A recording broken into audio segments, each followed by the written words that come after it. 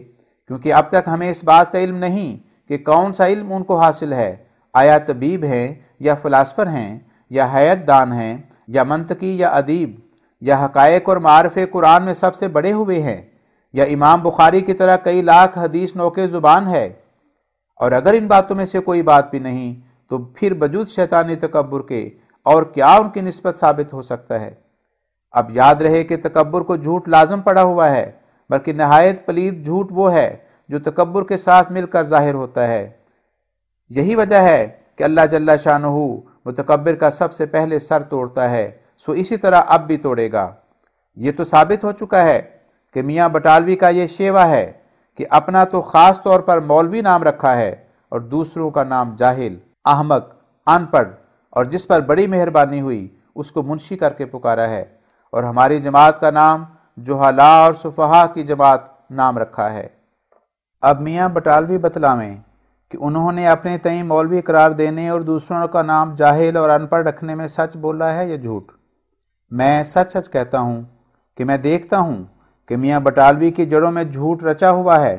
اور تکبر کی پلید سرشت نے اور بھی اس جھوٹ کو زہریلا مادہ بنا دیا ہے، چونکہ شیطانی نخوت نے اپنا پورا بوجھ ان پر ڈال دیا ہے۔ اس لیے ایک زور کے ساتھ دروغ گوئی کی نجاست ان کے منہ سے بہہ رہی ہے، پھر اس کے ساتھ وقاحت یہ کہ دوسروں کا نام دروغ گو رکھتے ہیں۔ میں یہ حلفاً کہہ سکتا ہوں کہ اگر میرے مکرم و مخدوم دوست مولوی حکیم نور الدین صاحب بارک اللہ تعالی فی مجدہ و علمہ و بقائہ و رزق عبادہ من نفحات فیوزہ و برکات نورہ و ضیائہ ایک طرف کھڑے ہو کر قرآن کریم کے معارف بیان کریں اور ایک طرف میاں بٹالوی فرقان حمید کے کچھ حقائق بیان کرنا چاہیں، تو مجھے یقین ہے اور گویا میں دیکھ رہا ہوں کہ حضرت موصوف کے مقابل پر یہ بیچارہ نیم ملا گرفتار عجب و پندار بٹالوی ایسا عاجز اور پیچھے رہ جاوے کہ ہر یک عقل مند اس پر ہنسے۔ مجھے ہر بار یہی تعجب آتا ہے کہ یہ حاطب اللیل باوجود اپنے اس بے جا تکبر اور کذب صریح کے کیوں اپنے گریبان میں منہ نہیں ڈالتا اور خوب سے نفس سے علماء اور فضلاء کا حقارت سے نام لیتا ہے۔ اس کی مولویت اور اس کے جنون فاسدہ کا فیصلہ نہایت آسان ہے، جس کا اب بفضل ہی تعالی وقت پہنچ گیا ہے۔ انشاءاللہ تعالی میں اس فیصلے کے لیے ایک معیار کامل اس مضمون کے اخیر میں بیان کروں گا۔ اب چند اعتراضات ضروریہ کا جواب دیتا ہوں، اور وہ یہ ہے: قولہ نبیوں کی بھی پیشگوئیوں کا سچا ہونا ضروری ہے یا نہیں؟ صفحہ 26۔ اقول اس سوال سے معترض نادان کی یہ غرض معلوم ہوتی ہے کہ گویا اس عاجز سے کوئی پیشگوئی خلاف واقعہ نکلی ہے، بس واضح ہو کہ یہ فیصلہ تو آسان ہے۔ معترض پر واجب ہے کہ ایک جلسہ مقرر کر کے وہ الہام اس عاجز کا پیش کرے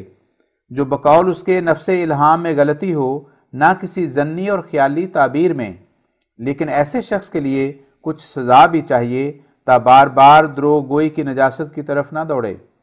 قولو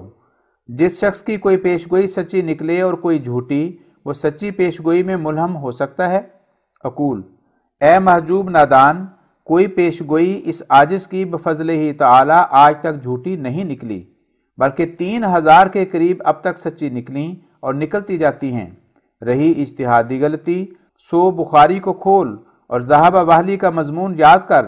اور ان لوگوں کی مشابہت سے ڈر جو بعض پیشگوئیوں کی اجتہادی غلطیوں کو دیکھ کر مرتد ہو گئے تھے۔ قولہ سامعین، قولہ سے یہاں مراد یعنی بٹالوی صاحب نے جو اعتراض کیا ہے، قولہ یعنی اس کا قول، اس کا اعتراض یہاں مراد ہے، اور اقول سے مراد حضرت مسیح موعود علیہ الصلوۃ والسلام کا جواب ہے۔ قولہ ایسا شخص اگر جھوٹ بولتا ہو، لوگوں کے مال ناجائز مارتا ہو، تو پھر بھی وہ اگر اس کی کوئی پیشگوئی سچی نکل آوے، ملہم، ولی، محدث اور خدا کا مخاطب ہو سکتا ہے؟ اقول آپ جیسے نابکار مفتریوں نے انبیاء پر بھی یہی الزام لگائے تھے۔ حضرت ابراہیم پر جھوٹ کی تہمت حضرت موسیٰ اور حضرت عیسیٰ پر مال حرام کی، اور اس زمانے کے قورباتن عیسائی وغیرہ ایسے ہی الزام حضرت صلی اللہ علیہ وسلم پر لگاتے ہیں کہ فلاں قافلے کا مال بغیر کسی موقع لڑائی کے لوٹ لیا۔ چنانچہ ان الزاموں سے ان کی کتابیں بھری پڑی ہیں۔ اب اگر یہ سوال ہو کہ ایک شخص نے ہزارہا خون بھی کیے اور مال بھی لوٹے تو وہ کیوں کر نبی صادق ٹھہر سکتا ہے، تو ایسے جاہل کا یہی جواب ہوگا کہ اپنے ان کامل نوروں کی وجہ سے جو بجز راست باز کے کسی کو نہیں مل سکتے، عقل مند انسان ان نوروں کی چمک دیکھ کر ان امور کی صحیح تعویل آپ اپنی عقل خداداد سے سمجھ لے گا، اور جاہل اعتراضوں پر جمے گا اور سیدھا جہنم کی طرف جائے گا۔ اصل حقیقت یہ ہے کہ تمام حقوق پر خدا تعالیٰ کا حق غالب ہے، اور ہر ایک جسم اور روح اور مال اسی کی ملک ہے۔ پھر جب انسان نافرمان ہو جاتا ہے تو اس کی ملک اصل مالک کی طرف عود کرتی ہے۔ پھر اس مالک حقیقی کو اختیار ہوتا ہے کہ چاہے تو بلا توسط رسل نافرمانوں کے مالوں کو تلف کرے اور ان کی جانوں کو مارز عدم میں پہنچاوے، اور یا کسی رسول کے واسطے سے یہ تجلی قہری نازل فرماوے۔ بات ایک ہی ہے۔ اسی طرح خضر کے کاموں کی مانند ہزاروں امور ہوتے ہیں جو انبیاء اور محدثین پر ان کی خوبی ظاہر کی جاتی ہے، اور وہ ان کاموں کے لیے مامور کیے جاتے ہیں، اور ان کے کاموں میں جو لوگ اجلت سے مخالفانہ دخل دیتے ہیں وہی ہیں جو ہلاک ہوتے ہیں۔ قولہ، اس عاجز کی 52 سال کی عمر پر پہنچ کر فوت ہونے کی پیشگوئی آپ نے کی ہے یا نہیں؟ اقول، میں نے آپ کی نسبت یہ پیشگوئی ہرگز نہیں کی۔ اگر کسی نے میری طرف سے کہا ہے تو اس نے جھوٹ بولا ہوگا، اور آپ کی سراسر یہ بددیانتی اور خیانت ہے کہ بغیر اس کے جو مجھ سے دریافت کرتے یا میری کسی تحریر میں پاتے، ناحق بے وجہ یہ الزام میرے پر لگا دیا۔ قولہ، بعض مرید آپ کے شراب پیتے ہیں، اور کیا آپ کے بڑے معاون اور مرید نے آپ کے مکان پر شراب نہیں پی؟ اقول، لعنت اللہ علی الکاذبین۔ اب ثابت کرو کہ کس نے میرے مکان پر شراب پی، اور میرے بیعت کنندوں میں سے کون شراب پیتا ہے؟ میں دیکھتا ہوں کہ لوگ بیعت کے بعد معاً ایک پاک تبدیلی اپنے چال چلن میں دکھلاتے ہیں۔ وہ نماز کے پابند ہوتے ہیں اور منہیات سے پرہیز کرتے ہیں، اور دین کو دنیا پر مقدم رکھ لیتے ہیں، اور صادق پرہیزگاروں کو اس بات کی کچھ بھی حاجت نہیں کہ کوئی ان کو نیک کہے۔ خدا تعالیٰ دلوں کو دیکھ رہا ہے، اور اس کا دیکھنا کافی ہے۔ اب میں اپنے وعدے کے موافق ایک ایسا معیار ذیل میں ظاہر کرنا چاہتا ہوں جس سے بخوبی کھل جائے کہ یہ عاجز معید من اللہ ہے،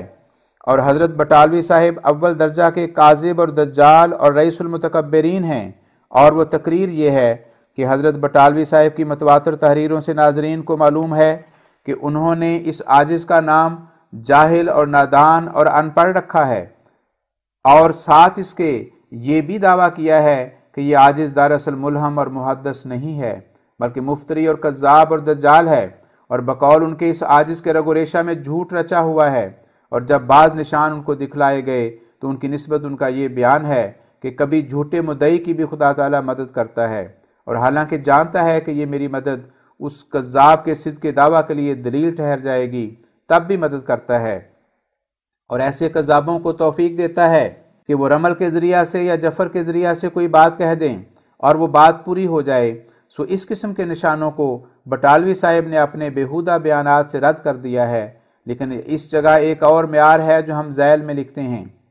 ایک روحانی نشان جس سے ثابت ہوگا کہ یہ عاجز صادق اور خدا تعالیٰ سے معید ہے یا نہیں،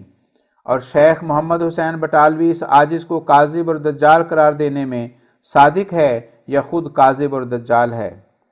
عاقل سمجھ سکتے ہیں کہ من جملہ نشانوں کے حقائق اور معارف اور لطائف حکمیہ کے بھی نشان ہوتے ہیں جو خاص ان کو دیے جاتے ہیں جو پاک نفس ہوں اور جن پر فضل عظیم ہو، جیسا کہ آیت لا یمسہ الا المطہرون الواقعہ 80، اور آیت ومن یؤت الحکمۃ فقد اوتی خیرا کثیرا البقرہ 270 بلند آواز سے شہادت دے رہی ہے۔ سو یہی نشان میاں محمد حسین کے مقابل پر میرے صدق اور کذب کے جانچنے کے لیے کھلی کھلی نشانی ہوگی،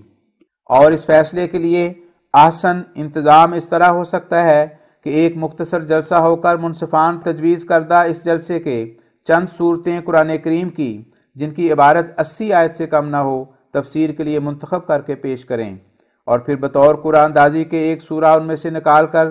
اسی کی تفسیر معیار امتحان ٹھہرائی جائے، اور اس تفسیر کے لیے یہ امر لازمی ٹھہرایا جاوے کہ بلیغ فصیح زبان عربی اور مکفہ عبارت میں قلم بند ہو اور 10 جزو سے کم نہ ہو،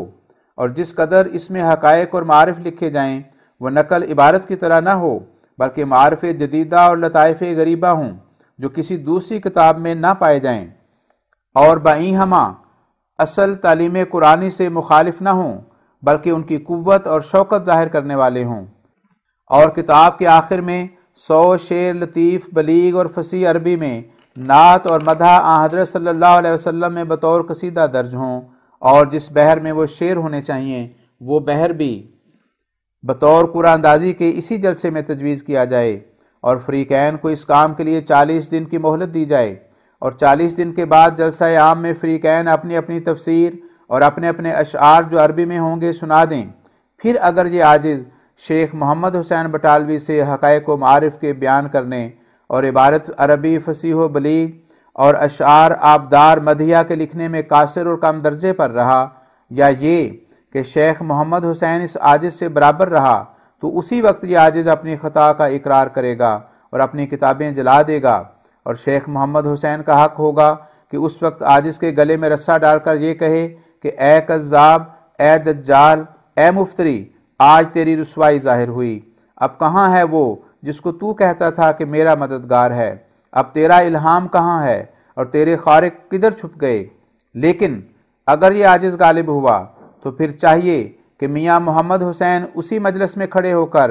ان الفاظ سے توبہ کرے کہ اے حاضرین، آج میری روح سیاہی ایسی کھل گئی کہ جیسے آفتاب کے نکلنے سے دن کھل جاتا ہے، اور اب ثابت ہوا کہ یہ شخص حق پر ہے، اور میں ہی دجال تھا، اور میں ہی کذاب تھا، اور میں ہی کافر تھا، اور میں ہی بے دین تھا، اور اب میں توبہ کرتا ہوں۔ سب گواہ رہیں۔ بعد اس کے اسی مجلس میں اپنی کتابیں جلا دے اور ادنا خادموں کی طرح پیچھے ہو لے۔ یہاں حضور نوٹ میں فرماتے ہیں شیخ بٹالوی کو اختیار ہوگا کہ میاں شیخ الکل اور دوسرے تمام متکبر ملاؤں کو ساتھ ملا لے۔ حاشیہ میں حضور فرماتے ہیں اگر کسی کے دل میں یہ خدشہ گزرے کہ ایسے جدید حقائق و معارف جو پہلی تفاسیر میں نہ ہوں وہ کیوں کر تسلیم کیے جا سکتے ہیں، اور وہ انہیں پہلی ہی تفاسیر میں محدود کرے، تو اسے مناسب ہے کہ عبارت ذیل کو ملاحظہ کرے۔ ثم رأيت كل آية كل حديث بحرا مواجا فيه من أسرار ما لو كتب شرح سر واحد منها مجلدات لما أحاطته، ورأيت الأسرار الخفية متبذلة في إشارات القرآن والسنة، فقضيت العجب كل العجب فیوض الحرمین صفحہ 42۔ صاحبو، یہ طریق فیصلہ ہے جو اس وقت میں نے ظاہر کیا ہے۔ میاں محمد حسین کو اس پر سخت اصرار ہے کہ یہ عاجز عربی علوم سے بالکل بے بہرہ اور کودن اور نادان اور جاہل ہے۔ دیکھو ان کا فتویٰ نمبر 4 جلد 13 صفحہ 115۔ اور علم قرآن سے بالکل بے خبر ہے اور خدا تعالیٰ سے مدد پانے کے تو لائق ہی نہیں، کیونکہ کذاب اور دجال ہے،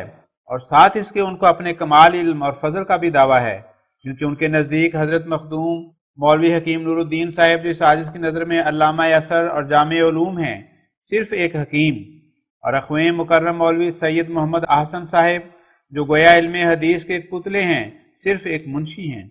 پھر باوجود ان کے اس دعوے کے اور میرے اس ناقص حال کے جس کو وہ بار بار شائع کر چکے ہیں، اس طریقے فیصلہ میں کون سا اشتباہ باقی ہے؟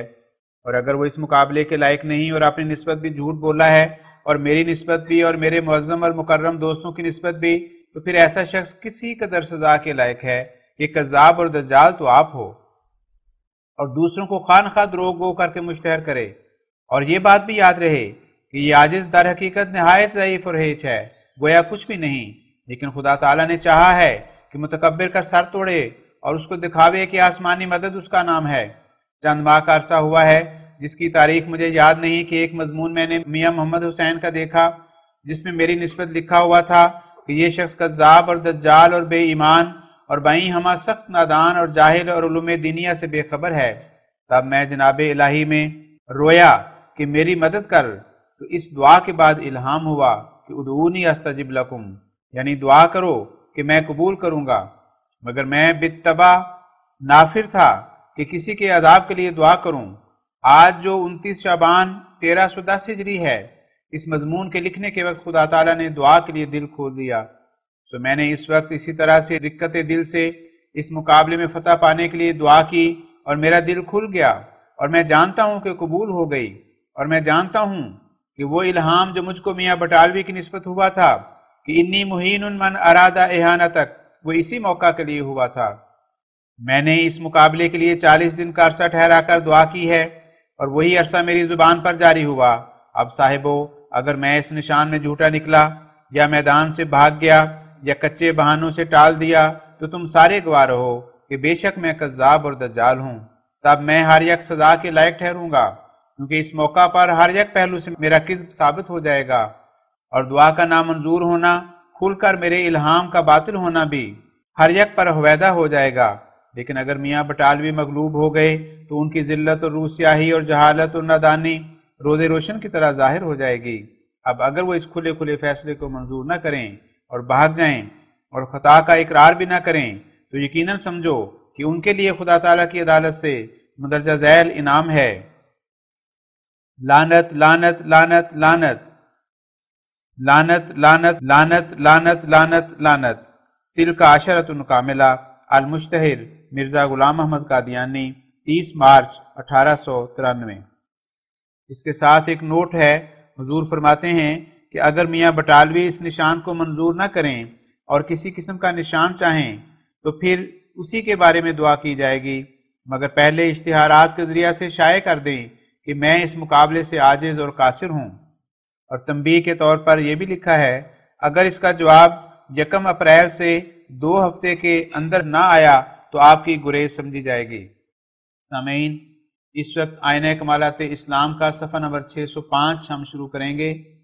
بسم اللہ الرحمن الرحیم، نحمدہ و نصلی علی رسولہ الکریم۔ قیامت کی نشانی۔ قرب قیامت کی نشانیوں میں سے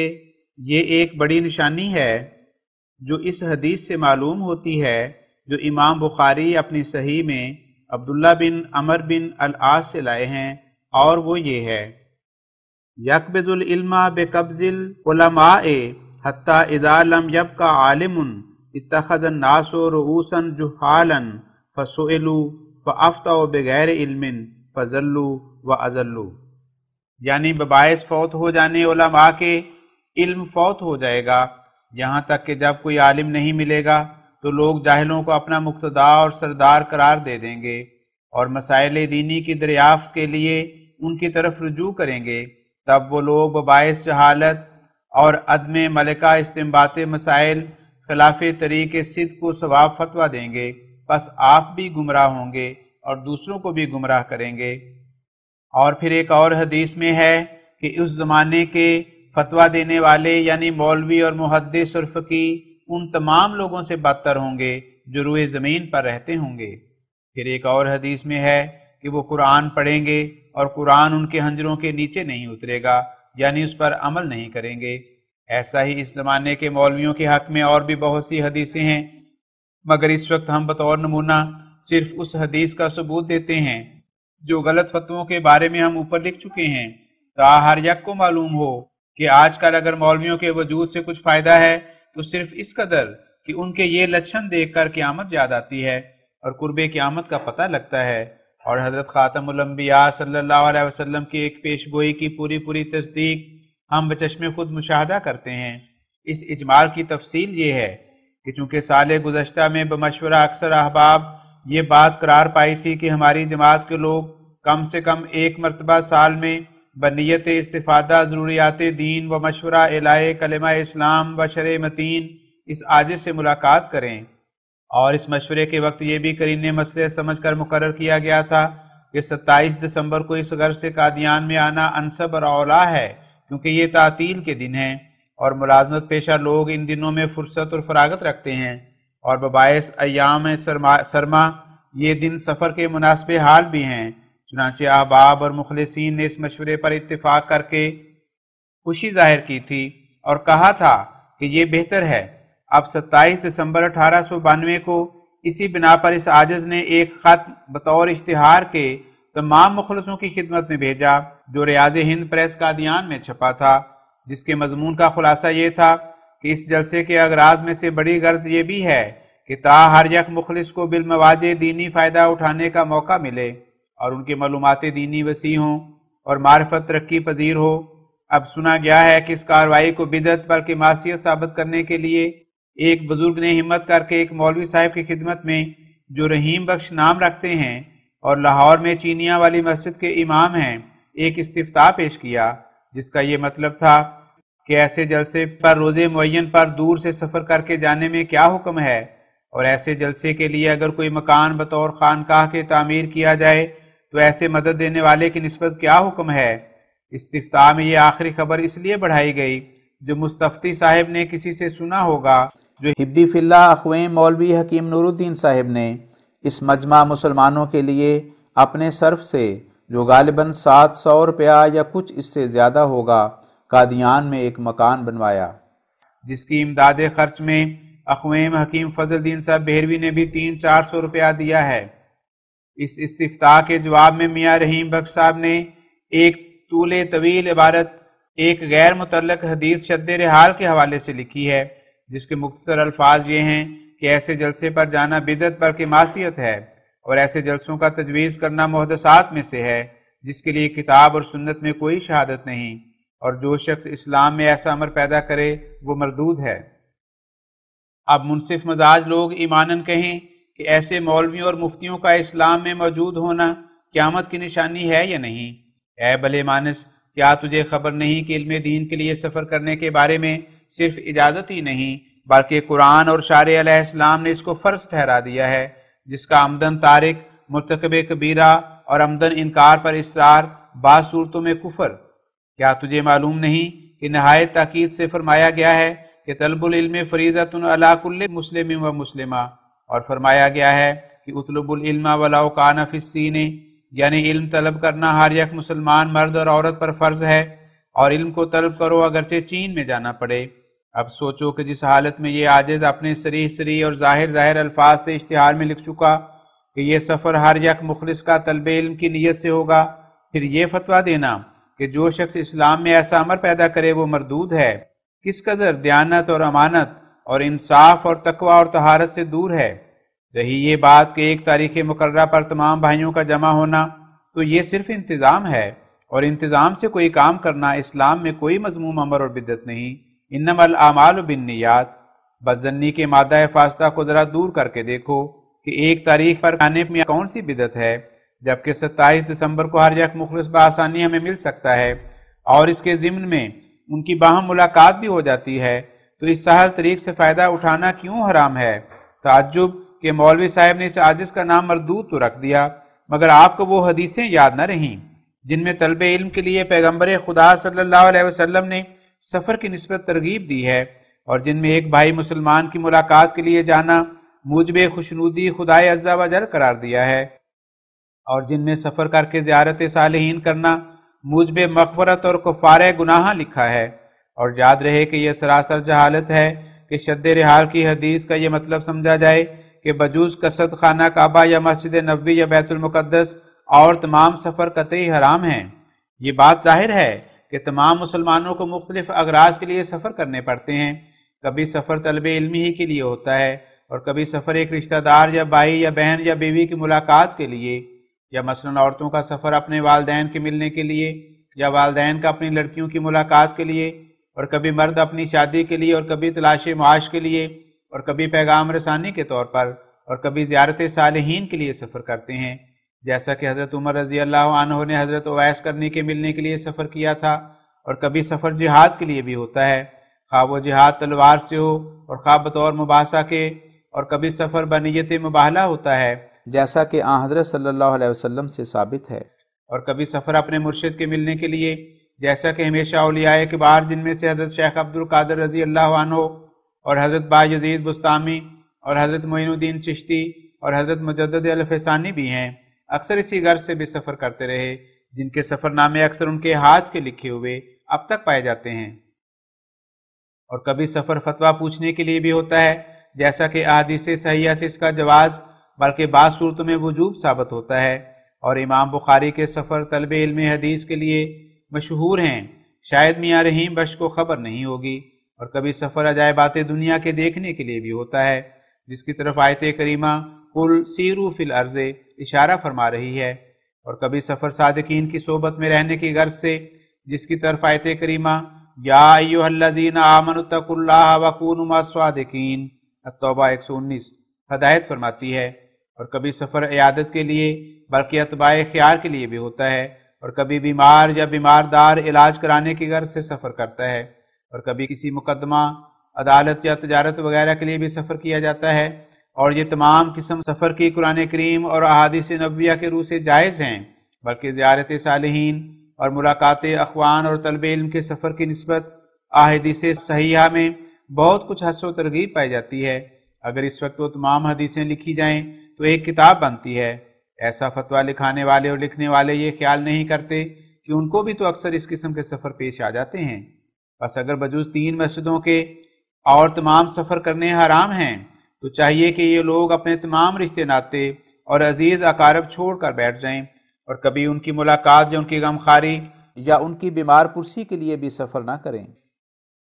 میں خیال نہیں کرتا کہ بجوز ایسے آدمی کے جس کو تعصب اور جہالت نے اندھا کر دیا ہو، وہ ان تمام سفروں کے جواز میں متعمل ہو سکے۔ صحیح بخاری کا صفحہ 16 کھول کر دیکھو کہ سفر طلب علم کے لیے کس قدر بشارت دی گئی ہے، اور وہ یہ ہے کہ من سلک طریقا یطلب بہ علما سہل اللہ لہ طریق الجنہ، یعنی جو شخص طلب علم کے لیے سفر کرے اور کسی راہ پر چلے تو خدا تعالیٰ بہشت کی راہ اس پر آسان کر دیتا ہے۔ اب اے ظالم مولوی، ذرا انصاف کر کہ تو نے اپنے بھائی کا نام جو تیری طرح کلمہ گو، اہل قبلہ اور اللہ رسول پر ایمان لاتا ہے مردود رکھا، اور خدا تعالیٰ کی رحمت اور رسول اللہ صلی اللہ علیہ وسلم کی شفاعت سے بکلی محروم قرار دیا،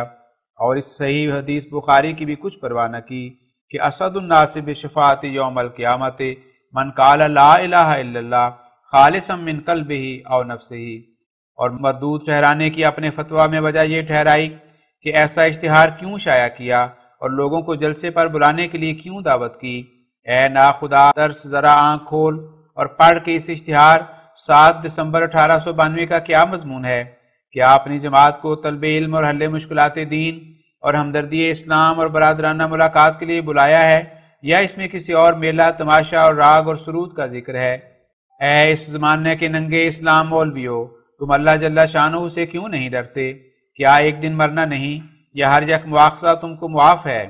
حق بات کو سن کر اور اللہ اور رسول کے فرمودہ کو دیکھ کر تمہیں یہ خیال تو نہیں آتا کہ اب اپنی ضد سے باز آ جائیں، بلکہ مقدمہ باز لوگوں کی طرح یہ خیال آتا ہے کہ آؤ کسی طرح باتوں کو بنا کر اس کا رد چھاپیں تا لوگ نہ کہیں کہ ہمارے مولوی صاحب کو کچھ جواب نہ آیا۔ اس قدر دلیری اور بددیانتی اور یہ بخل اور بغض کس عمر کے لیے؟ آپ کو فتویٰ لکھنے کے وقت وہ حدیثیں یاد نہ رہیں جن میں علم دین کے لیے اور اپنے شبہات دور کرنے کے لیے اور اپنے دینی بھائی اور عزیزوں کو ملنے کے لیے سفر کرنے کو موجب ثواب کثیر و اجر عظیم قرار دیا ہے، بلکہ زیارت صالحین کے لیے سفر کرنا قدیم سے سنت سلف صالح چلی آئی ہے۔ اور ایک حدیث میں ہے کہ جب قیامت کے دن ایک شخص اپنی بدعمالی کی وجہ سے سخت مواخذہ میں ہوگا تو اللہ جل شانہ اس سے پوچھے گا کہ فلاں صالح آدمی کی ملاقات کے لیے کبھی تو گیا تھا؟ تو وہ کہے گا بالارادہ تو کبھی نہیں گیا، مگر ایک دفعہ ایک راہ میں اس کی ملاقات ہو گئی تھی، تب خدا تعالیٰ کہے گا کہ جا بہشت میں داخل ہو، میں نے اسی ملاقات کی وجہ سے تجھے بخش دیا۔ اب اے کوتا نظر مولوی، ذرا نظر کر کہ یہ حدیث کس بات کی ترغیب دیتی ہے، اور اگر کسی کے دل میں یہ دھوکہ ہو کہ اس دینی جلسے کے لیے ایک خاص تاریخ کیوں مقرر کی، ایسا فعل رسول اللہ صلی اللہ علیہ وسلم یا صحابہ رضی اللہ عنہم سے کب ثابت ہے؟ تو اس کا جواب یہ ہے کہ بخاری اور مسلم کو دیکھو کہ اہل بادیہ حضرت صلی اللہ علیہ وسلم کی خدمت میں مسائل کے دریافت کرنے کے لیے اپنی فرصت کے وقتوں میں آیا کرتے تھے، اور بعض خاص مہینوں میں ان کے گروہ فرصت پا کر حاضر خدمت رسول اللہ صلی اللہ علیہ وسلم ہوا کرتے تھے۔ اور صحیح بخاری میں ابھی جمرہ سے روایت ہے قال ان وفد عبد القیس اتوا النبی صلی اللہ علیہ وسلم قالوا انا ناتیک من شقۃ بعیدۃ ولا نستطیع ان ناتیک الا فی شہر حرام، یعنی ایک گروہ قبیلہ عبد القیس کے پیغام لانے والوں کا جو اپنی قوم کی طرف سے آئے تھے حضرت صلی اللہ علیہ وسلم کی خدمت میں حاضر ہوا اور کہا کہ ہم لوگ دور سے سفر کر کے آتے ہیں اور بجز حرام مہینوں کے ہم حاضر خدمت نہیں ہو سکتے، اور ان کے قول کو حضرت صلی اللہ علیہ وسلم نے رد نہیں کیا اور قبول کیا۔ پس اس حدیث سے بھی یہ مسئلہ مستنبط ہوتا ہے کہ جو لوگ طلب علم یا دینی ملاقات کے لیے کسی اپنے مقتدا کی خدمت میں حاضر ہونا چاہیں وہ اپنی گنجائش فرصت کے لحاظ سے ایک تاریخ مقرر کر سکتے ہیں جس تاریخ میں وہ بآسانی اور بلا حرج حاضر ہو سکیں، اور یہی صورت 27 دسمبر کی تاریخ میں ملحوظ ہے کیونکہ وہ دن تعطیلوں کے ہوتے ہیں اور ملازمت پیشہ لوگ بسہولت ان دنوں میں آ سکتے ہیں، اور خدا تعالیٰ قرآن شریف میں فرماتا ہے کہ اس دین میں کوئی حرج کی بات نہیں رکھی گئی۔ یہ اس بات کی طرف اشارہ ہے کہ اگر مثلاً کسی تدبیر یا انتظام سے ایک کام جو دراصل جائز اور روا ہے سہل اور آسان ہو سکتا ہے تو وہی تدبیر اختیار کر لو، کچھ مذائقہ نہیں۔ ان باتوں کا نام بدعت رکھنا ان اندھوں کا کام ہے جن کو نہ دین کی عقل دی گئی اور نہ دنیا کی۔ امام بخاری نے اپنی صحیح میں کسی دینی تعلیم کی مجلس پر تاریخ مقرر کرنے کے لیے ایک خاص باب منعقد کیا ہے جس کا یہ عنوان ہے من جعل لأہل العلم ایام معلومہ، یعنی علم کے طالبوں کے افادے کے لیے خاص دنوں کو مقرر کرنا بعض صحابہ کی سنت ہے۔ اس ثبوت کے لیے امام مصوف اپنی صحیح میں ابی وائل سے یہ روایت کرتے ہیں کہ کانا عبداللہ یذکر الناس فی کل خمیس، یعنی عبداللہ نے اپنے واعظ کے لیے جمعرات کا دن مقرر کر رکھا تھا اور جمعرات میں ہی اس کے واعظ پر لوگ حاضر ہوتے تھے۔ یہ بھی یاد رہے کہ اللہ جل شانہ نے قرآن کریم میں تدبیر و انتظام کے لیے ہمیں حکم فرمایا ہے اور ہمیں مامور کیا ہے کہ جو احسن تدبیر و انتظام خدمت اسلام کے لیے ہم کرین مسئلے سمجھیں اور دشمن پر غالب ہونے کے لیے مفید خیال کریں وہی بجا لاویں، جیسا کہ وہ عزا اسمہ فرماتا ہے وَأَعِدُّوا لَهُم مَّا اسْتَطَعْتُم مِّن قُوَّةٍ الانفال 61، یعنی دینی دشمنوں کے لیے ہر یک قسم کی تیاری جو کر سکتے ہو کرو اور اعلاء کلمہ اسلام کے لیے جو قوت لگا سکتے ہو لگاؤ۔ اب دیکھو کہ یہ آیت کریمہ کس قدر بلند آواز سے ہدایت فرما رہی ہے کہ جو تدبیریں خدمت اسلام کے لیے کارگر ہوں سب بجا لاؤ اور تمام قوت اپنے فکر کی، اپنے بازو کی، اپنی مالی طاقت کی، اپنے حسن انتظام کی، اپنی تدبیر شائستہ کی اس راہ میں خرچ کرو تا تم فتح پاؤ۔ اب نادان اور اندھے اور دشمن دین مولوی اس صرف قوت اور حکمت عملی کا نام بدعت رکھتے ہیں۔ اس وقت کے یہ لوگ عالم کہلاتے ہیں جن کو قرآن کریم کی ہی خبر نہیں۔ انا للہ و انا الیہ راجعون۔ اس آیت موصوفہ بالا پر غور کرنے والے سمجھ سکتے ہیں کہ برطب کے حدیث نبوی کہ انما الاعمال بالنیات کوئی آسن انتظام اسلام کی خدمت کے لیے سوچنا بدعت اور ضلالت میں داخل نہیں ہے۔ جیسے جیسے بوجہ تبدل زمانہ کے اسلام کو نئی نئی صورتیں مشکلات کی پیش آتی ہیں یا نئے نئے طور پر ہم لوگوں پر مخالفوں کے حملے ہوتے ہیں ویسے ہی ہمیں نئی تدبیریں کرنی پڑتی ہیں۔ بس اگر حالت موجودہ کے موافق ان حملوں کے روکنے کی کوئی تدبیر اور تدارک سوچیں تو وہ ایک تدبیر ہے، بدعات سے اس کو کچھ تعلق نہیں، اور ممکن ہے کہ باعث انقلاب زمانہ کے ہمیں بعض ایسی نئی مشکلات پیش آ جائیں جو ہمارے سید و مولا نبی کریم صلی اللہ علیہ وسلم کو بھی اس رنگ اور طرز کی مشکلات پیش نہ آئی ہوں۔ مثلا ہم اس وقت کی لڑائیوں میں پہلی طرز کو جو مسنون ہے اختیار نہیں کر سکتے کیونکہ اس زمانے میں طریقے جنگ و جدل بالکل بدل گیا ہے اور پہلے ہتھیار بیکار ہو گئے اور نئے ہتھیار لڑائیوں کے پیدا ہوئے۔ اب اگر ان ہتھیاروں کو پکڑنا اور اٹھانا اور ان سے کام لینا ملوک اسلام بدعت سمجھیں اور میاں رحیم بخش جیسے مولوی کی بات پر کان دھر کے ان اسلحہ جدیدہ کا استعمال کرنا ضلالت اور معصیت خیال کریں اور یہ کہیں کہ یہ وہ طریقے جنگ ہے کہ نہ رسول اللہ صلی اللہ علیہ وسلم نے اختیار کیا اور نہ صحابہ اور تابعین نے، تو فرمائیے کہ بجوز اس کے ایک ذلت کے ساتھ اپنی ٹوٹی پھوٹی سلطنتوں سے الگ کیے جائیں اور دشمن فتح یاب ہو جائے، کوئی اور بھی اس کا نتیجہ ہوگا۔ بس ایسے مقامات تدبیر اور انتظام میں خواب و مشابہ جنگ و جدل ظاہری ہو یا باطنی اور خواہ تلوار کی لڑائی ہو یا قلم کی، ہماری ہدایت پانے کے لیے یہ آیت کریمہ موصوفہ بالا کافی ہے،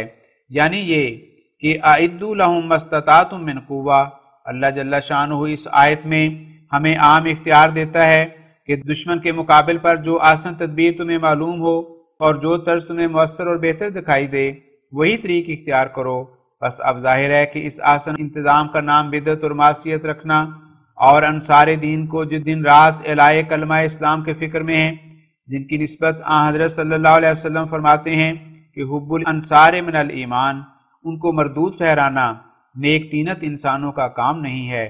بلکہ در حقیقت یہ ان لوگوں کا کام ہے جن کی روحانی صورتیں مسخ شدہ ہیں۔ اور اگر یہ کہو کہ یہ حدیث کہ حب الانصار من الایمان و بغض الانصار من النفاق، یعنی انصار کی محبت ایمان کی نشانی اور انصار سے بغض رکھنا نفاق کی نشانی ہے، یہ ان انصار کے حق میں ہے جو مدینے کے رہنے والے تھے، نہ عام اور تمام انصار، تو اس سے یہ لازم آئے گا کہ جو اس زمانے کے بعد انصار رسول اللہ ہوں ان سے بغض رکھنا جائز ہے۔ نہیں، بلکہ یہ حدیث گو ایک خاص گروہ کے لیے فرمائی گئی مگر اپنے اندر عموم کا فائدہ رکھتی ہے، جیسا کہ قرآن کریم میں اکثر آیتیں خاص گروہ کے لیے نازل ہوئیں مگر ان کا مصداق عام قرار دیا گیا ہے۔ غرض ایسے لوگ جو مولوی کہلاتے ہیں انصار دین کے دشمن اور یہودیوں کے قدموں پر چل رہے ہیں، مگر ہمارا یہ قول کلی نہیں ہے، راست باز علماء اس سے باہر ہیں، صرف خاص مولویوں کی نسبت یہ لکھا گیا ہے۔ ہر یک مسلمان کو دعا کرنا چاہیے کہ خدا تعالیٰ جلد اسلام کو ان خائن مولویوں کے وجود سے رہائی بخشے، کیونکہ اسلام پر اب ایک نازک وقت ہے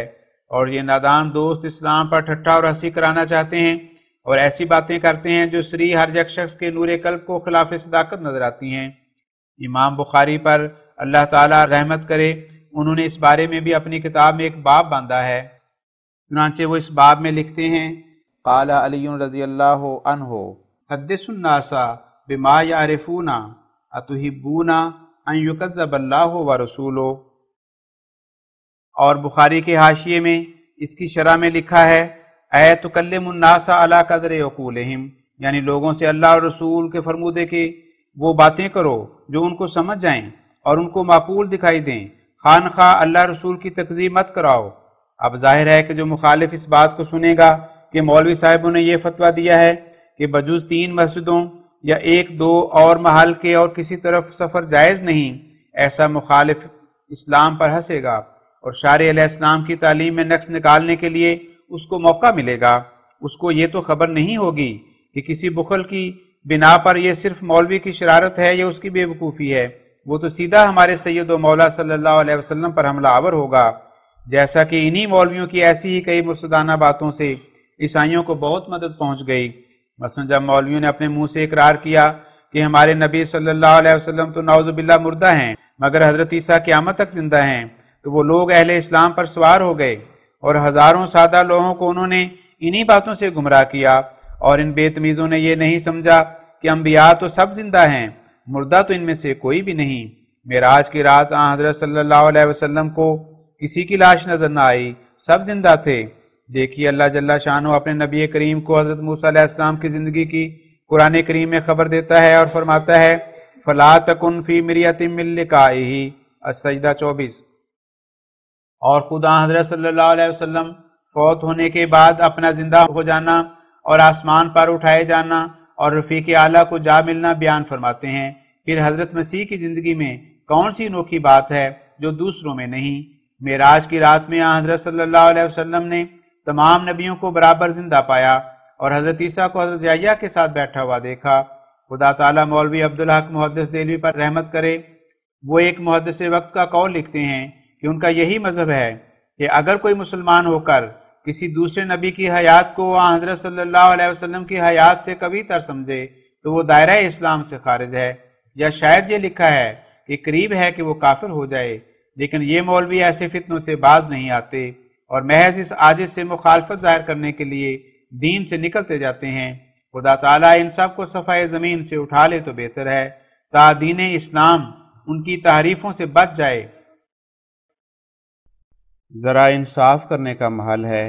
کہ صدہا لوگ طلب علم یا ملاقات کے لیے نذیر حسین خشک معلم کے پاس دہلی میں جائیں اور وہ سفر جائز ہو،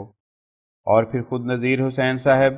بٹالوی صاحب کا ولیمہ کھانے کے لیے بدیں عمر و پیرانہ سالی 200 کوس کا سفر اختیار کر کے بٹالہ میں پہنچیں اور وہ سفر بالکل روا ہو، اور پھر شیخ بٹالوی صاحب سال بسال انگریزوں کے ملنے کے لیے شملے کی طرف دوڑتے جائیں تا دنیاوی عزت حاصل کر لیں اور وہ سفر ممنوع اور حرام شمار نہ کیا جائے۔ اور ایسا ہی بعض مولوی واعظ کا نام لے کر پیٹ بھرنے کے لیے مشرق اور مغرب کی طرف گھومتے پھریں اور وہ سفر جائے اعتراض نہ ہو۔ اور کوئی ان لوگوں پر بدعتی اور بد اعمال اور مردود ہونے کے فتوے نہ دے، مگر جب کہ یہ عاجز باذن و امر الہی دعوت حق کے لیے معمور ہو کر طلب علم کے لیے اپنی جماعت کے لوگوں کو بلاوے تو وہ سفر حرام ہو جائے، اور یہ عاجز اس فعل کی وجہ سے مردود کہلاوے، کیا یہ تقوی اور خدا ترسی کا طریق ہے؟ افسوس کہ یہ نادان یہ بھی نہیں جانتے کہ تدبیر اور انتظام کو بدعات کی مد میں داخل نہیں کر سکتے۔ ہر یک وقت اور زمانہ انتظامات جدیدہ کو چاہتا ہے۔ اگر مشکلات کی جدید صورتیں پیش آویں تو بجز جدید طور کی تدبیروں کے اور ہم کیا کر سکتے ہیں؟ بس کیا یہ تدبیریں بدعات میں داخل ہو جائیں گی؟ جب اصل سنت محفوظ ہو اور اسی کی حفاظت کے لیے بعض تدابیر کی ہمیں حاجت پڑے تو کیا وہ تدابیر بدعت کہلائیں گی؟ معاذ اللہ، ہرگز نہیں۔ بدعت وہ ہے جو اپنی حقیقت میں سنت نبویہ کے معارض اور نقیض واقع ہو اور آثار نبویہ میں اس کام کے کرنے کے بارے میں زجر اور تحدید پائی جائے۔ اور اگر صرف جدت انتظام اور نئی تدبیر پر بدعت کا نام رکھنا ہے تو پھر اسلام میں بدعتوں کو گنتے جاؤ، کچھ شمار بھی ہے۔ علم صرف بھی بدعت ہوگا، اور علم نحو بھی، اور علم کلام بھی، اور حدیث کا لکھنا اور اس کا مبوب اور مرتب کرنا سب بدعات ہوں گے۔ ایسا ہی ریل کی سواری میں چڑھنا، کلوں کا کپڑا پہننا، ڈاک میں خط ڈالنا، تار کے ذریعہ سے کوئی خبر منگوانا اور بندوق اور توپوں سے لڑائی کرنا، تمام یہ کام بدعات میں داخل ہوں گے۔ بلکہ بندوق اور توپوں سے لڑائی کرنا نہ صرف بدعت بلکہ ایک گناہ عظیم ٹھہرے گا، کیونکہ ایک حدیث صحیح میں ہے کہ آگ کے عذاب سے کسی کو ہلاک کرنا سخت ممنوع ہے۔ صحابہ سے زیادہ سنت کا متبع کون ہو سکتا ہے؟ مگر انہوں نے بھی سنت کے وہ معنی نہ سمجھے جو میاں رحیم بخش نے سمجھے۔ انہوں نے تدبیر اور انتظام کے طور پر بہت سے ایسے جدید کام کیے کہ جو نہ حضرت صلی اللہ علیہ وسلم نے فرمائے اور نہ قرآن کریم میں وارد ہوئے۔ حضرت عمر رضی اللہ عنہ کی محدثات ہی دیکھو، جن کا ایک رسالہ بنتا ہے۔ اسلام کے لیے ہجری تاریخ انہوں نے مقرر کی، اور شہروں کی حفاظت کے لیے کوتوال مقرر کیے، اور بیت المال کے لیے ایک باضابطہ دفتر تجویز کیا، جنگی فوج کے لیے قواعد رخصت اور حاضری ٹھہرائے، اور ان کے لڑنے کے دستور مقرر کیے، اور مقدمات مال وغیرہ کے رجوع کے لیے خاص ہدایتیں مرتب کیں، اور حفاظت رعایا کے لیے بہت سے قواعد اپنی طرف سے تجویز کر کے شائع کیے، اور خود کبھی کبھی اپنے عہد خلافت میں پوشیدہ طور پر رات کو پھرنا اور رعایا کا حال اس طرح سے معلوم کرنا اپنا خاص کام ٹھہرایا۔ لیکن کوئی ایسا نیا کام اس عاجز نے تو نہیں کیا۔ صرف طلب علم اور مشورہ، امداد اسلام اور ملاقات اخوان کے لیے یہ جلسہ تجویز کیا۔ رہا مکان کا بنانا، تو اگر کوئی مکان بنیت مہمانداری اور بنیت آرام ہر یک صادر و وارد بنانا حرام ہے تو اس پر کوئی حدیث سے آیت پیش کرنی چاہیے۔ اور اخویم حکیم نور الدین صاحب نے کیا گناہ کیا کہ محض للہ اس سلسلے کی جماعت کے لیے ایک مکان بنوا دیا۔ جو شخص اپنی تمام طاقت اور اپنے مال عزیز سے دین کی خدمت کر رہا ہے، اس کو جائے اعتراض ٹھہرانا کس قسم کی ایمانداری ہے؟ اے حضرات، مرنے کے بعد معلوم ہوگا، ذرا صبر کرو۔ وہ وقت آتا ہے کہ ان سب منہ زوریوں سے سوال کیے جاؤ گے۔ آپ لوگ ہمیشہ یہ حدیث پڑھتے ہیں کہ جس نے اپنے وقت کے امام کو شناخت نہ کیا اور مر گیا، وہ جاہلیت کی موت پر مرا۔ لیکن اس کی آپ کو کچھ بھی پرواہ نہیں کہ ایک شخص عین وقت پر یعنی 14ویں صدی کے سر پر آیا، اور نہ صرف 14ویں صدی بلکہ عین ضلالت کے وقت اور عیسائیت اور فلسفے کے غلبہ میں اس نے ظہور کیا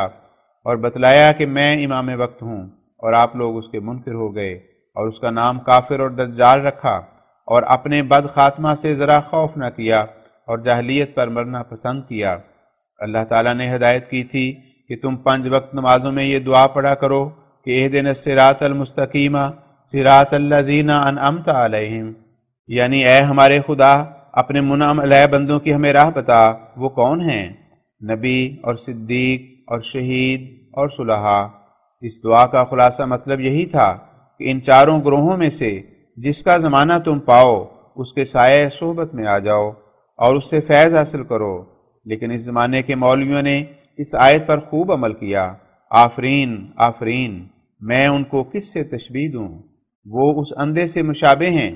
جو دوسروں کی آنکھوں کا علاج کرنے کے لیے بہت زور کے ساتھ لاف و گداف مارتا ہے اور اپنی نابینائی سے غافل ہے۔ بالآخر میں یہ بھی ظاہر کرتا ہوں کہ اگر مولوی رحیم بخش صاحب اب بھی اس فتویٰ سے رجوع نہ کریں تو میں ان کو اللہ جل شانہ کی قسم دیتا ہوں کہ اگر وہ طالب حق ہیں تو اس بات کے تصفیہ کے لیے میرے پاس قادیان میں آ جائیں، میں ان کی آمد و رفت کا خرچ دے دوں گا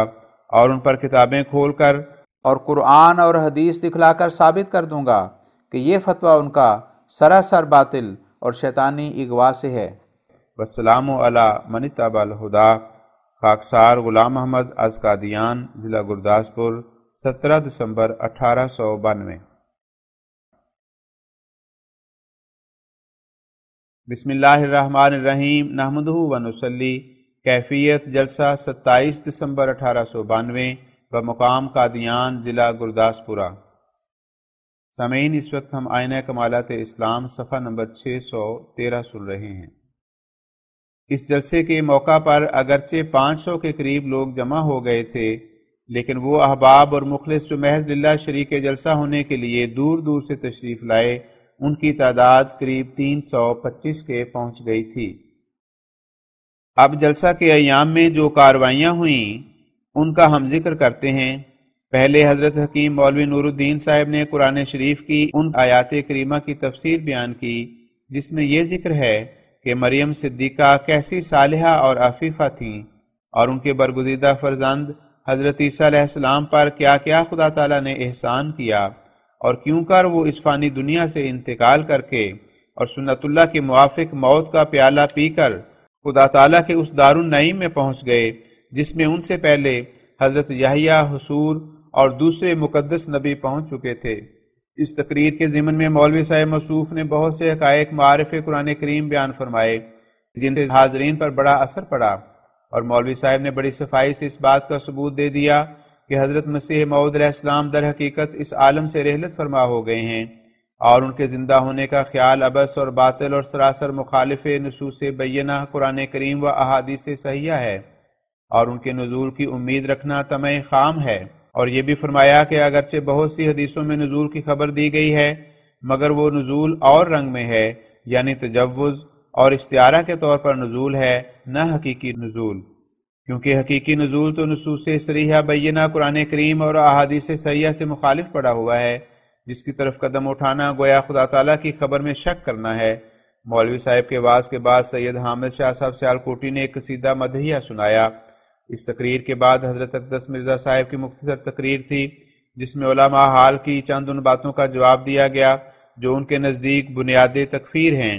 اور اسی کے ساتھ اپنے مسیح موعود ہونے کا آسمانی نشانوں کے ذریعہ سے ثبوت دیا گیا، اور حاضرین کو اس پیشگوئی کے پورا ہو جانے سے اطلاع دی گئی جو پرچہ نور افشاں 10 مئی 1888 میں شائع ہوئی تھی،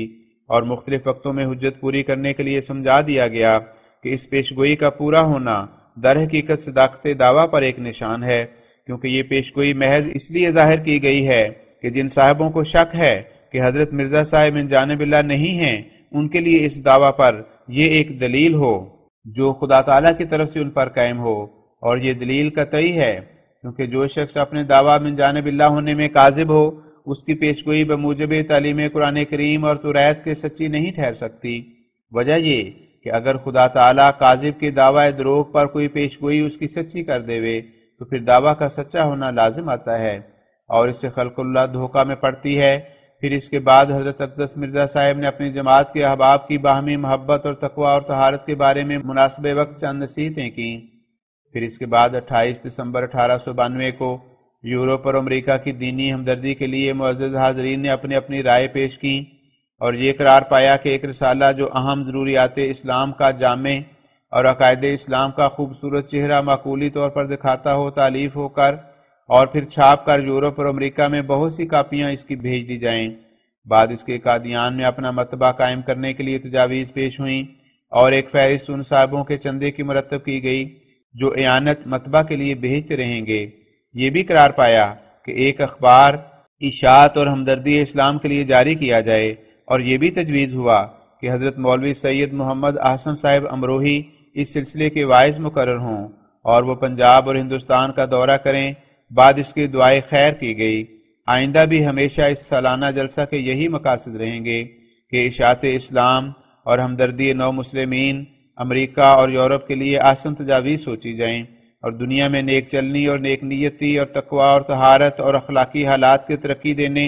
اور اخلاق اور عادات دنیہ اور رسوم قبیحہ کو قوم میں سے دور کرنے اور اس گورنمنٹ برطانیہ کا سچا شکر گزار اور قدردان بننے کی کوششیں اور تدبیریں کی جائیں۔ ان اغراض کے پورا کرنے اور دیگر انتظامات کی غرض سے ایک کمیٹی بھی تجویز کی گئی، جس کے صدر پریزیڈنٹ حضرت مولوی نور الدین صاحب بھیروی اور سیکرٹری مرزا خدا بخش صاحب اتالیق، جناب خان صاحب محمد علی خان صاحب رئیس مالیر کوٹلہ اور شیخ رحمت اللہ صاحب میونسپل کمشنر گجرات، منشی غلام قادر صاحب فصیح وائس پریزیڈنٹ و میونسپل کمشنر سیالکوٹ اور مولوی عبد الکریم صاحب سیالکوٹی قرار دیے گئے۔ ذیل میں ان احباب کے نام لکھے جاتے ہیں جو اس جلسے میں شریک ہوئے۔ سامعین، صفحہ 616 سے 629 تک ان بزرگوں کے نام ہیں جو اس جلسے میں شامل ہوئے تھے، اور 327 نمبر شمار ان ناموں کے یہاں درج ہیں۔ مولوی حکیم نور الدین صاحب بہرا ضلع شاہپور، حکیم فضل الدین صاحب بہرا ضلع شاہپور، میاں حافظ محمد صاحب بہرا ضلع شاہپور، میاں عبد الرحمن صاحب بہرا ضلع شاہپور، میاں نجم الدین صاحب،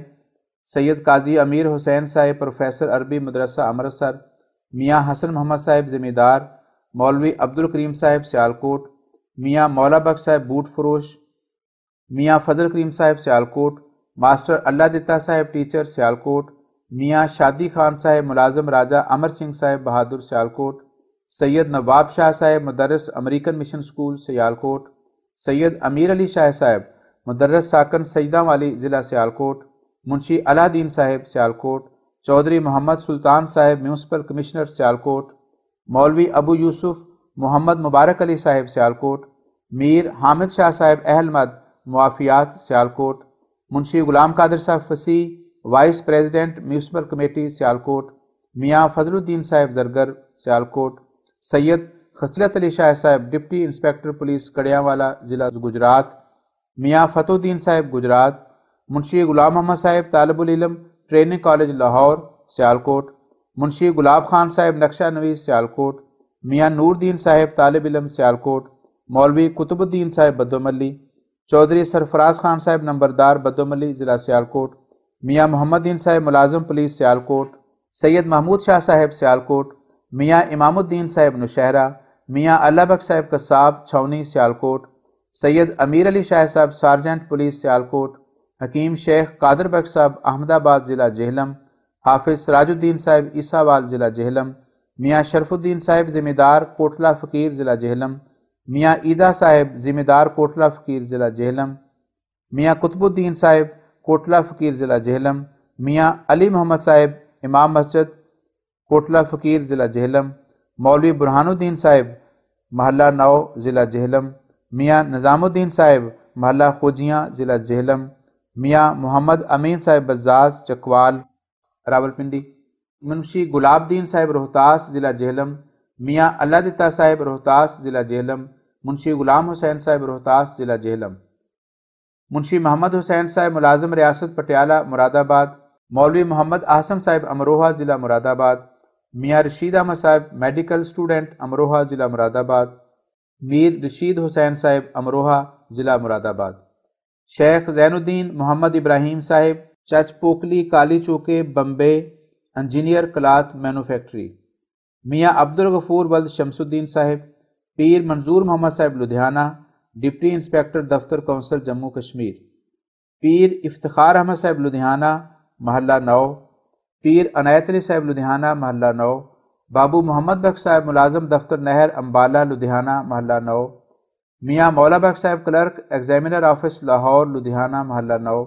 میاں کرم لاہی صاحب کانسٹیبل ملازم پولیس لدھیانہ، قاضی خواجہ علی صاحب، منشی عبدالحق صاحب خلیفہ عبدالسمیع صاحب، حافظ نور احمد صاحب اینڈ کولونگی مرچنٹ لدھیانہ، میاں نظام الدین صاحب صحاف لدھیانہ، مولوی عبد القادر صاحب جمال پور ضلع لدھیانہ مدرس، شہزادہ عبد المجید صاحب لدھیانہ، میاں کریم بخش صاحب جمال پور لدھیانہ، حاجی عبد الرحمن صاحب لدھیانہ، میاں عبد القادر صاحب جیگن ضلع لدھیانہ مدرس مدرسہ جمال پور، میاں شہاب الدین صاحب لدھیانہ، سید عبدالہادی صاحب ماچھی پورہ ضلع لدھیانہ، میاں عبدالرحیم صاحب لدھیانہ محلہ موجپورہ، میاں اللہ بخش صاحب لدھیانہ، میاں عصمت اللہ صاحب مصری لدھیانہ بازار خرادیاں، میاں رحمت اللہ صاحب لدھیانہ، میاں شہاب الدین صاحب لدھیانہ، میاں نظام الدین صاحب لدھیانہ، حکیم مولوی نظام الدین صاحب رنگ پور ضلع مظفر گڑھ حال وارد بہرا، میاں عبدالحکیم خان صاحب سامانہ ریاست پٹیالہ میڈیکل اسٹوڈنٹ لاہور، منشی غلام قادر صاحب سنور ریاست پٹیالہ پٹواری سرہند تحصیل، منشی محمد ابراہیم صاحب قاضی زین العابدین صاحب خانپور ریاست پٹیالہ، منشی عبداللہ صاحب سنوری پٹواری غوث گڑھ ریاست پٹیالہ تحصیل سرہند، منشی ہاشم علی صاحب سنور ریاست پٹیالہ پٹواری تحصیل برنالہ، مولوی عبدالصمد صاحب عرف شیخ علی محمد سنور ریاست پٹیالہ، میاں عبدالرحمن صاحب سنور ریاست پٹیالہ پٹواری تحصیل سنام، منشی محمد ابراہیم صاحب مدرس سنور ریاست پٹیالہ، مولوی محمد یوسف صاحب سنور ریاست پٹیالہ مدرس، میاں پیر بخش صاحب کھیرو ریاست پٹیالہ ذمہ دار، میاں امیر بخش صاحب کھیرو، میاں اللہ بخش صاحب حجام کھیرو ریاست پٹیالہ، شیخ جلال الدین صاحب ریاست پٹیالہ، میاں علی نواز صاحب موضع چمارو ریاست پٹیالہ، میاں عبدالکریم صاحب نمبردار ریاست پٹیالہ، میاں محمد اسماعیل صاحب ریاست پٹیالہ، محمد اکبر خان صاحب سنور ریاست پٹیالہ، میاں نور محمد صاحب ذمہ دار غوث گڑھ ریاست پٹیالہ، میاں ماہیہ صاحب ذمہ دار غوث گڑھ ریاست پٹیالہ، میاں بیگا صاحب کہریس پورہ ضلع امبالہ، میاں عطا الہی صاحب غوث گڑھ ریاست پٹیالہ، میاں حمیرہ صاحب جسوال ریاست پٹیالہ، منشی محمدی صاحب غوث گڑھ ریاست پٹیالہ، میاں غلام قادر صاحب پٹیالہ محلہ پوریاں ذمہ دار، میاں عبد المجید خان صاحب سامبر ملک راجپوتانہ طالب علم، حاجی محمد بن احمد مکی مکہ معظمہ، مرزا خدا بخش صاحب جھنگ اتالیق، نواب محمد علی خان صاحب بہادر مالیر کوٹلہ، حافظ نجم الدین صاحب بھٹیاں ضلع گوجرانوالا۔ سامعین کرام، آپ ان احباب کے نام سماعت فرما رہے ہیں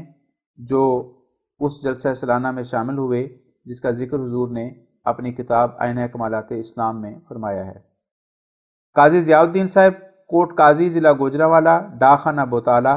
منشی محمد دین صاحب پٹواری ضلع گوجرانوالا، منشی احمد دین صاحب گوجرانوالا، سید غلام شاہ صاحب نورنگ گوجرانوالا، میاں کرم داد صاحب نہانگ ضلع گجرات، مولوی جلال الدین صاحب بلانی ضلع گجرات، میاں صاحب دین صاحب تحال ضلع گجرات، مولوی فضل الدین صاحب کھاریاں ضلع گجرات، میاں محمد علی صاحب جلال پور ضلع Gujarat clerk examiner office Lahore, مولوی سید جمال شاہ صاحب وائس نندوال ضلع گجرات، حافظ فضل احمد صاحب گجرات کلرک دفتر ایگزامینر آفس لاہور، شیخ رحمت اللہ صاحب میونسپل کمشنر گجرات، حافظ محمد صاحب پشاور کوٹلہ فیلبانہ، میاں عبداللہ صاحب ایزن، مولوی غلام حسین صاحب مدرس بورڈ سکول پشاور، حافظ حامد علی صاحب قادیان ضلع گرداسپور، حافظ معین الدین صاحب قادیان ضلع گرداسپور، مرزا اسماعیل بیگ صاحب قادیان، میاں جان محمد صاحب امام مسجد قادیان، شیخ نور احمد صاحب ذمہ دار کھارا ضلع گرداسپور، شیخ عبد الرحمن صاحب بوٹر کلاں ضلع گرداسپور نو مسلم، حافظ امام الدین صاحب ننگل ضلع گرداسپورہ، میاں محمد بخش صاحب ککے دئی بٹالہ ضلع گرداسپورہ، حاجی غلام محمد صاحب بٹالہ ضلع گرداسپورہ، شیخ مراد علی صاحب کلانور ضلع گرداسپورہ، میاں ہاشم علی صاحب جنڈ ماجہ، میاں نتھو صاحب ذمہ دار بازید چک گرداسپورہ، میاں میردین ذمہ دار بازید چک، مولوی الہی بخش صاحب ساکن لیل ضلع گرداسپورہ، میاں عبداللہ صاحب سولہ ضلع گرداسپورہ، میاں علی بخش صاحب دردی، منشی ہاشم علی صاحب، فقیر مردان شاہ صاحب، میاں چراغ علی صاحب تھے غلام نبی ضلع گرداسپورہ ذمہ دار، میاں نظام الدین صاحب تھے غلام نبی ضلع گرداسپورہ، میاں محمد بخش صاحب ذمہ دار تھے غلام نبی ضلع گرداسپورہ، میاں شہاب الدین صاحب ذمہ دار تھے غلام نبی ضلع گرداسپورہ، میاں سلطان بخش صاحب تھے غلام نبی ضلع گرداسپورہ، میاں خدا بخش صاحب نو مسلم تھے غلام نبی ضلع گرداسپورہ،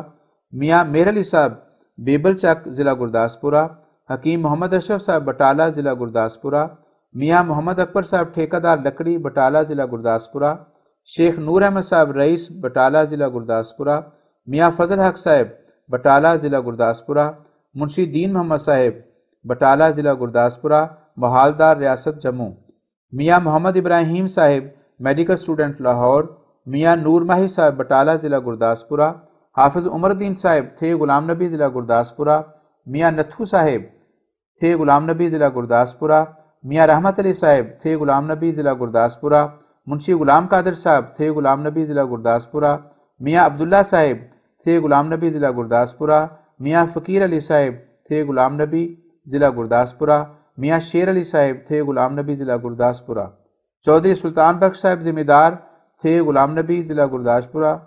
چودھری محمدہ صاحب گرائیاں والا ضلع گرداسپورہ، چودھری سلطانہ صاحب میر عبداللہ صاحب، میاں محکم الدین صاحب دکاندار سری گوبند پورہ ضلع گرداسپورہ، میاں شاہ محمد صاحب پٹولی بٹالہ ضلع گرداسپورہ، سید مہر شاہ صاحب بٹالہ ضلع گرداسپورہ، سید فقیر حسین صاحب بٹالہ ضلع گرداسپورہ، سید حسین شاہ صاحب کٹھالہ ضلع گرداسپورہ، سید عمر شاہ صاحب نواں پنڈ ضلع گرداسپورہ، میر نبی بخش صاحب نمبردار ممبر کمیٹی و میونسپل کمشنر بٹالہ ضلع گرداسپورہ،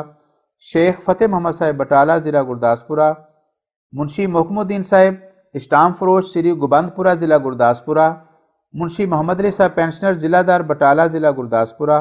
حاجی غلام محمد صاحب ڈپٹی انسپیکٹر بٹالہ ضلع گرداسپورہ، بابو علی محمد صاحب بٹالہ ضلع گرداسپورہ، منشی محمد عمر صاحب بٹالہ ضلع گرداسپورہ، شیخ جان محمد صاحب بٹالہ ضلع گرداسپورہ، میاں نور محمد صاحب فیض اللہ چک ضلع گرداسپورہ،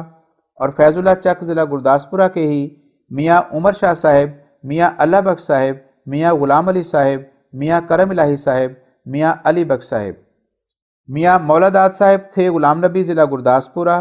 چودھری حامد علی صاحب نمبردار وزیر چک ضلع گرداسپورہ، چودھری گسیٹا صاحب بیبل چک ضلع گرداسپورہ، میاں اللہ دتا صاحب بیبل چک ضلع گرداسپورہ، اور یہیں کے میاں ولی محمد صاحب اور میاں غلام فرید صاحب، میاں عنایت اللہ صاحب بٹالہ ضلع گرداسپورہ، اور بٹالہ ضلع گرداسپورہ کے ہی مولوی قدرت اللہ صاحب، میاں مظفر اللہ صاحب، میاں قادر بیگ صاحب، میاں محمد دین صاحب قادیان، میاں حاکم علی صاحب تھے غلام نبی، منشی زین العابدین صاحب تھے غلام نبی ضلع گرداسپورہ، منشی محمد جان صاحب پٹواری جہلمی، میاں جمال الدین صاحب پشمینہ باب سیکھواں ضلع گرداسپورہ، اور سیکھواں ضلع گرداسپورہ کے میاں امام الدین صاحب، میاں خیر الدین صاحب، میاں محمد صدیق صاحب، میاں عبداللہ صاحب، میاں قطب الدین صاحب دفروالا، چودھری دینا صاحب قادر آباد ضلع گرداسپورہ، میاں شیر علی صاحب قادیان ضلع گرداسپورہ، میاں الہیہ چوکیدار سیکھواں ضلع گرداسپورہ،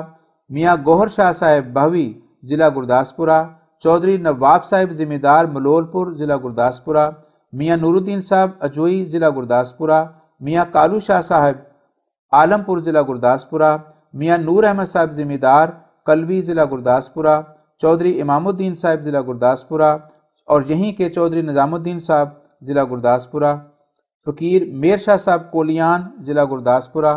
مولوی حافظ عظیم بخش صاحب بھومگا ضلع گرداسپورہ حال پٹیالہ، مولوی غلام جیلانی صاحب نوہون ضلع امبالہ مدرس مدرسہ گرہونو، مولوی عبداللہ صاحب مدرس ہندو محمڈن سکول بٹالہ، بابو اللہ بخش صاحب چھاونی امبالہ ریلوے ٹرین کلرک، منشی محمد مظاہر الحق خلف مولوی محمد ظہور علی صاحب اٹاوہ محلہ قاضی ٹولہ، حکیم مولوی محمد اسحاق صاحب گولہ ضلع کرنال، میر محمد سعید صاحب دہلی کھڑکی فراش خانہ دہلی، منشی عبدالعزیز صاحب دہلی قاسم جان کی گلی ملازم دفتر نہر امبالہ، میر محمد کبیر صاحب دہلی، میر ناصر نواب صاحب دہلی نقشہ نویس دفتر نہر پٹیالہ، مولوی محمد حسین صاحب ذمہ دار بھاگورائیں ریاست کپورتھلا ضلع جلندر، منشی اروڑا صاحب کپورتھلا ضلع جلندر، اور یہیں کے منشی محمد خان صاحب اور منشی ظفر احمد صاحب، منشی حبیب الرحمان صاحب رئیس حاجی پور ریاست کپورتھلا، میاں جی روشن دین صاحب ریاست کپورتھلا، حافظ محمد علی صاحب ریاست کپورتھلا، میاں عبد المجید خان صاحب ولد محمد خان صاحب ریاست کپورتھلا، اور ریاست کپورتھلا کے ہی حکیم فتح محمد صاحب، حافظ بابا صاحب نابینا، منشی فیاض علی صاحب، منشی عبد الرحمان صاحب، میاں نظام الدین صاحب، میاں عبداللہ صاحب، منشی حسن خان صاحب ملازم توپ خانہ، چودھری جھنڈو صاحب، میاں کریم بخش صاحب ملازم پلٹن، منشی امداد اللہ خان صاحب اہل مد سرشتہ تعلیم، مستری جان محمد صاحب منشی محمد دین صاحب لاہور کلرک ڈسٹرکٹ ٹریفک اور لاہور کے ہی منشی محمد حسین صاحب کلرک ایگزامنر آفس، منشی مظفر الدین صاحب، میاں عنایت اللہ صاحب، منشی محمد بخش صاحب، خلیفہ رشید الدین صاحب لاہور میڈیکل اسٹوڈنٹ، اور لاہور سے ہی میاں نور الدین صاحب، مولوی کرم لاہی صاحب تقیہ سادواں، حکیم محمد حسین صاحب لنگے منڈی، میاں عبدالعزیز صاحب، میاں رحیم اللہ صاحب، منشی عبدالعزیز صاحب باغبان پورہ سابق فارسٹر، منشی امام الدین کاتب امرتسر کٹرا کرم سنگھ، منشی Tajuddin Sahib Lahore accountant railway office, master Ahmad Sahib Lahore, اور لاہور سے ہی حاجی شہاب الدین صاحب، منشی عزیز الدین صاحب، خلیفہ رجب الدین صاحب، میاں عزیز الدین صاحب پٹی ضلع لاہور، میاں عبداللطیف صاحب باغبان پورہ ضلع لاہور، حاجی شمس الدین صاحب لاہور، میاں نبی بخش صاحب راولپنڈی محلہ قطب الدین کلرک ایگزامنر آفس لاہور، میاں پیر بخش صاحب خوجہ مکھاٹ ضلع راولپنڈی، اور یہیں کے چودھری محمد سعید صاحب، منشی محمد مقبول صاحب میر منشی پلٹن نمبر 30 راولپنڈی، صاحبزادہ سراج الحق جمالی نعمانی صاحب سرساوا ضلع سہارنپور، حافظ غلام رسول صاحب سداگر وزیرآباد ضلع گوجرانوالا، میاں محمد جان صاحب ملازم راجہ امر سنگھ وزیرآباد ضلع گوجرانوالا، اور شیخ نبی بخش صاحب ضلع گوجرانوالا، خلیفہ نور الدین صاحب جموں، اور جموں سے ہی میاں اللہ دتا صاحب، سید محمد شاہ صاحب، مولوی تاج محمد صاحب سرباندی، منشی عبدالرحیم صاحب سب اوورسیئر سری نگر، منشی عبدالرحیم صاحب اوورسیئر کشمیر، مستری عمر صاحب یہ جموں سے ہی ہیں، اور منشی نواب خان صاحب، منشی محمد شریف صاحب نگیال، مولوی انوار حسین خان صاحب شاہ آباد ضلع ہردوئی، شیخ نور احمد صاحب محتمم ریاض ہند امرتسر، اور امرتسر سے ہی میاں ظہور احمد ولد میاں نور احمد، شیخ عبدالقیوم صاحب قانون گو، مولوی کریم الدین صاحب نو مسلم کٹرا آلووالیہ، مولوی عنایت اللہ صاحب حکیم امرتسر کٹرا آلووالیہ، منشی عبدالرحمان صاحب امرتسر کٹرا کرم سنگھ، چودھری محمدی صاحب امرتسر کٹرا آلووالیہ، میاں غلام قادر صاحب علاقہ بند امرتسر، میاں امام الدین صاحب امرتسر گرو بازار، بابو محکم الدین صاحب مختار عدالت امرتسر، مستری قطب الدین خان صاحب امرتسر ڈیوڑی کرمو، مولوی عبداللطیف صاحب مدرسہ محمدی امرتسر کٹرا موتی رام، میاں محمد ابراہیم صاحب کٹرا موتی رام امرتسر، چودھری شاہ محمد صاحب ذمہ رام دیوالی ضلع امرتسر، میاں دین محمد صاحب بھوئیوال ضلع امرتسر، میاں فتح الدین صاحب رام دیوالی ضلع امرتسر، سید سکندر شاہ صاحب امام مسجد رام دیوالی ضلع امرتسر، میاں بوٹا صاحب اولی والا ضلع امرتسر، شیخ عبداللہ صاحب طالب علم علی گڑھ، اور علی گڑھ سے ہی شیخ حامد علی خان صاحب میڈیکل اسٹوڈنٹ، جناب خان صاحب محمد علی خان صاحب رئیس مالیر کوٹلہ، شیخ ولی محمد صاحب شاہ آباد، اہلکار خان صاحب موصوف مالیر کوٹلہ، شیخ فضل محمد صاحب ملازم خان صاحب محمد ذوالفقار علی صاحب و محمد یوسف علی خان صاحب، سید شیر شاہ صاحب ملازم خان صاحب مالیر کوٹلہ،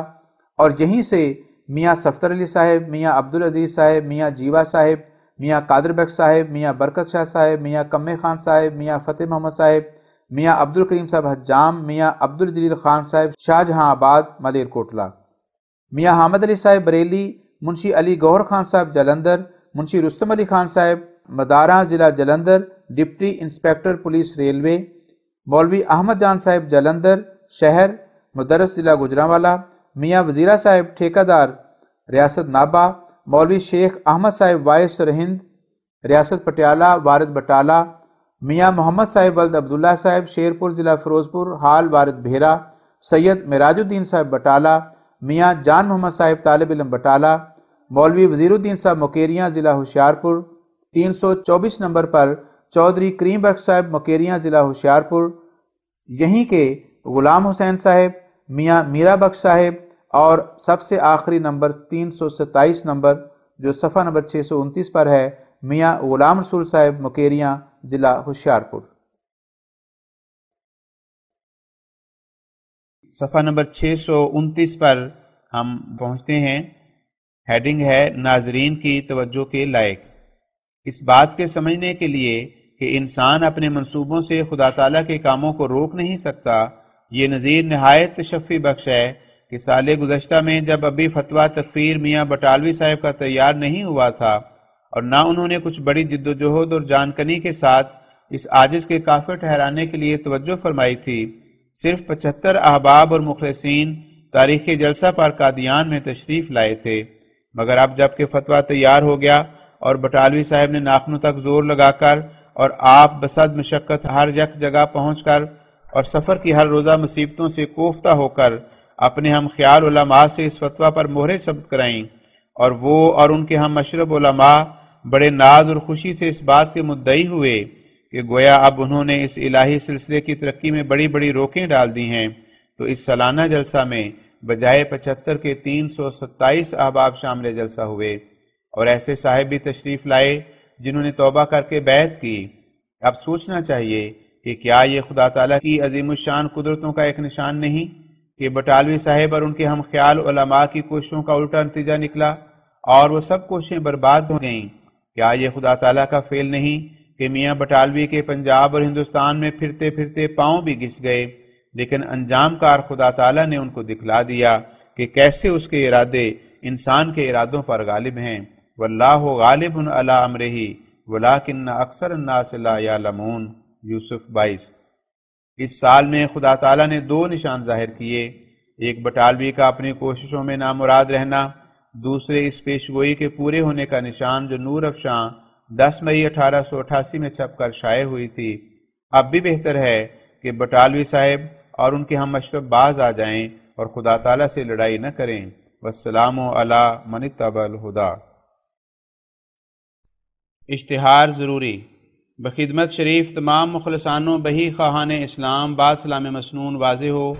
کہ بموقع جلسہ سالانہ جو بمقام قادیان 27، 28، 29 تاریخ ماہ دسمبر 1892 کو منعقد ہوا، اس میں چند معزز مخلصان کی تحریک پر قرار پایا کہ چونکہ مطبع کی ہمیشہ شکایت رہتی ہے، اس لیے ایک مستقل انتظام دربارہ مطبع کیا جانا ضروری ہے، جس میں علاوہ کتب تائید اسلام مہینے میں 2 دفعہ ایک پرچہ اخبار بھی شائع ہوا کرے گا، جس میں تفسیر بعض آیات قرآن شریف و جواب مخالفین اسلام وغیرہ درج ہوا کریں گے۔ چنانچہ اصحاب حاضرین نے نہایت اخلاص و صدق سے اس تجویز کو پسند کیا اور حسب مرضی کل صاحبان تخمینہ لگایا گیا۔ رقم تخمینہ تقریباً 250 روپے ماہوار قرار پائی۔ اس پر ہر یک مخلص نے اپنے مقدور کے موافق بطیب خاطر چندہ لکھوایا، جس کی فہرست ذیل میں درج ہے۔ اس تجویز سے پہلے بہت سے معزز اصحاب واپس تشریف لے جا چکے تھے، وہ اس کار خیر میں شامل نہیں ہو سکے۔ امید کے صادقان باوفا و مخلصان بے ریا ضرور اس نیک کام میں شمولیت فرما کر سعادت دارین کے مستحق ہوں گے اور بہت جلد اپنی رقم چندہ سے اطلاع بخشیں گے، لیکن حضرت اقدس فرماتے ہیں کہ کوئی صاحب مجبوراً چندہ نہ لکھوائیں بلکہ اپنی خوشی سے حسب استطاعت لکھوائیں۔ المشتہر مرزا خدا بخش اتالیق نواب محمد علی خان صاحب، رئیس مالیل کوٹلہ، ضلع لدھیانہ، سیکرٹری۔ ان کی طرف سے یہ بھی وضاحت ہے کہ سب صاحبان کو واضح رہے کہ اس بارے میں تمام خط و کتابت بنام آ کر ہونی چاہیے۔ صفحہ نمبر 632 پر فہرست چندہ دہندگان و رقوم چندہ جو بموقع جلسہ 29 دسمبر 1892 بمقام قادیان لکھا گیا، وہ فہرست ہے جس میں 93 احباب کے نام ہیں اور یہ صفحہ نمبر 635 تک ہے۔ سب سے پہلے نمبر پر جناب حکیم محمد آسن صاحب، ماہوار 1 روپیہ، سالانہ 12 روپے۔ نمبر 2 جناب خلیفہ نور الدین صاحب، ماہوار 4 روپے، سالانہ 50 روپے۔ نمبر 3 جناب پیر سراج الحق صاحب، ماہوار 1 روپیہ، سالانہ 12 روپے۔ نمبر 4 منشی ہاشم علی صاحب پٹواری سنور، ماہوار 4 آنے، سالانہ 3 روپے اور وصول 3 روپے۔ نمبر 5 جناب میر ناصر نواب صاحب، ماہوار 2 روپے، سالانہ 24 روپے، وصول 2 روپے۔ نمبر 6 جناب شیخ رحمت اللہ صاحب گجراتی، ماہوار 10 روپے، سالانہ 120 روپے۔ نمبر 7 میاں عبد الرحمن صاحب سنوری، ماہوار 1 آنا 4 پیسے، سالانہ 1 روپیہ، وصول 1 روپیہ۔ نمبر 8 منشی ابراہیم صاحب سنوری مدرس، ماہوار 1 آنا 4 پیسے، سالانہ 1 روپیہ، وصول 1 روپیہ۔ سید محمد شاہ صاحب ٹھیکیدار جموں، ماہوار 2 روپے، سالانہ 24 روپے۔ نمبر 10 سید حامد شاہ صاحب سیالکوٹی، ماہوار 1 روپیہ، سالانہ 12 روپے۔ نمبر 11 حافظ محمد صاحب پشاوری، ماہوار 2 روپے، سالانہ 24 روپے، وصول 2 روپے۔ نمبر 12 سید عبد الحادی صاحب اوورسیئر ماچھی واڑہ، ماہوار 2 روپے، سالانہ 24 روپے۔ نمبر 13 ڈاکٹر عبد الحکیم خان صاحب میڈیکل کالج لاہور، ماہوار 2 روپے، سالانہ 24 روپے۔ نمبر 14 مولوی نظام الدین صاحب رنگ پوری، ماہوار 1 روپیہ، سالانہ 12 روپے۔ نمبر 15 میاں شادی خان صاحب ملازم راجہ امر سنگھ صاحب بہادر، ماہوار 8 آنے، سالانہ 6 روپے۔ نمبر 16 مرزا خدا بخش مالیر کوٹلہ، ماہوار 3 روپے، سالانہ 36 روپے۔ نمبر 17 مولوی غلام حسن صاحب پشاوری، ماہوار 1 روپیہ، سالانہ 12 روپے۔ نمبر 18 سید خصیلت علی شاہ صاحب ڈپٹی انسپکٹر پولیس، ماہوار 3 روپے، سالانہ 36 روپے۔ نمبر 19 قاضی ضیاء الدین صاحب قاضی کوٹی، ماہوار 1 آنا 4 پیسے، سالانہ 1 روپیہ۔ نمبر 20 مولوی قطب الدین صاحب بدو ملوی، ماہوار 2 آنے 8 پیسے، سالانہ 2 روپے۔ نمبر 21 سید امیر علی شاہ صاحب سارجنٹ پولیس، ماہوار 1 روپیہ 5 آنے 4 پیسے، سالانہ 16 روپے۔ نمبر 22 مولوی محمد یوسف صاحب سنوری، ماہوار 4 آنے، سالانہ 3 روپے۔ نمبر 23 شیخ عبد الصمد صاحب سنوری، ماہوار 4 آنے، سالانہ 3 روپے، وصول 1 روپیہ۔ نمبر 24 منشی احمد بخش صاحب سنوری پٹواری تحصیل بانگر، ماہوار 1 آنا 4 پیسے، سالانہ 1 روپیہ، وصول 1 روپیہ۔ نمبر 25 حافظ عظیم بخش صاحب علاقہ پٹیالہ، ماہوار 1 آنا 4 پیسے، سالانہ 1 روپیہ اور وصول 1 روپیہ۔ نمبر 26 میاں عبد الکریم صاحب علاقہ پٹیالہ، ماہوار 1 آنا 4 پیسے، سالانہ 1 روپیہ، وصول 1 روپیہ۔ نمبر 27 سرفراز خان صاحب نمبردار بدوملی، ماہوار 8 آنے، سالانہ 6 روپے، وصول 1 روپیہ۔ نمبر 28 میاں اللہ دتا صاحب سیال کوٹی، ماہوار 4 آنے، سالانہ 3 روپے۔ نمبر 29 شہزادہ عبد المجید صاحب لدھیانوی، ماہوار 4 آنے، سالانہ 3 روپے اور وصول 1 روپیہ۔ نمبر 30 حافظ نور احمد صاحب سوداگر لدھیانوی، ماہوار 8 آنے، سالانہ 6 روپے، وصول 6 روپے۔ نمبر 31 شیخ عبد الحق صاحب لدھیانوی، ماہوار 1 روپیہ، سالانہ 12 روپے، وصول 1 روپیہ۔ نمبر 32 منشی نبی بخش صاحب کلرک ایگزامینر آفس لاہور، ماہوار 8 آنے، سالانہ 6 روپے۔ نمبر 33 منشی تاج الدین صاحب اکاؤنٹنٹ ایگزامینر آفس لاہور، ماہوار 1 روپیہ، سالانہ 12 روپے۔ نمبر 34 حافظ فضل احمد صاحب کلرک ایگزامینر آفس لاہور، ماہوار 4 آنے، سالانہ 3 روپے۔ نمبر 35 مولوی مفتی غلام جیلانی صاحب مدرس، ماہوار 2 آنے 8 پیسے، سالانہ 2 روپے، وصول 1 روپیہ۔ نمبر 36 مولوی عبد القادر صاحب مدرس جمال پور ضلع لدھیانہ، ماہوار 1 آنا 4 پیسے، سالانہ 1 روپیہ، وصول 1 روپیہ۔ نمبر 37 مولوی قدرت اللہ صاحب بٹالوی، ماہوار 1 آنا 4 پیسے، سالانہ 1 روپیہ، وصول 1 روپیہ۔ نمبر 38 بابو غلام محمد صاحب سیالکوٹی، ماہوار 8 آنے، سالانہ 6 روپے۔ نمبر 39 مہر عبد العزیز صاحب عرف مہر نبی بخش صاحب بٹالوی، ماہوار 1 روپیہ، سالانہ 12 روپے۔ نمبر 40 منشی نظام الدین صاحب خوجہ جہلمی، ماہوار 1 آنا 4 پیسے، سالانہ 1 روپیہ، وصول 1 روپیہ۔ نمبر 41 منشی عبد المجید صاحب طالب علم ویٹرنری اسکول لاہور، ماہانہ 1 روپیہ، سالانہ 12 روپے۔ نمبر 42 شیخ چراغ الدین صاحب ساکن تھے غلام نبی ضلع گرداسپور، ماہوار 2 آنے، سالانہ 1 روپیہ 8 آنے، وصول 6 آنے۔ نمبر 43 منشی کرم الہی کانسٹیبل پولیس لدھیانہ، ماہوار 4 آنے، سالانہ 3 روپے۔ نمبر 44 منشی کرم الہی صاحب مدرس مدرسہ نصرت الاسلام لاہور، ماہوار 1 آنا 4 پیسے، سالانہ 1 روپیہ۔ نمبر 45 میاں عمرہ ساکن جمال پور ضلع لدھیانہ، ماہوار 2 آنے 8 پیسے، سالانہ 2 روپے، وصول 2 روپے۔ 46 نمبر پر میاں خیرہ نمبردار جمال پور ضلع لدھیانہ، ماہانہ 1 آنا 4 پیسے، سالانہ 1 روپیہ، وصول 1 روپیہ۔ نمبر 47 مولوی مبارک علی صاحب سیالکوٹی، ماہانہ 4 آنے، سالانہ 3 روپے۔ نمبر 48 منشی فیاض علی صاحب کپورتھلوی، ماہانہ 4 آنے، سالانہ 3 روپے۔ نمبر 49 منشی حبیب الرحمن صاحب، ماہانہ 2 روپے 8 آنے، سالانہ 30 روپے۔ نمبر 50 منشی محمد اروڑہ صاحب، ماہانہ 4 آنے، سالانہ 3 روپے، وصول 3 روپے۔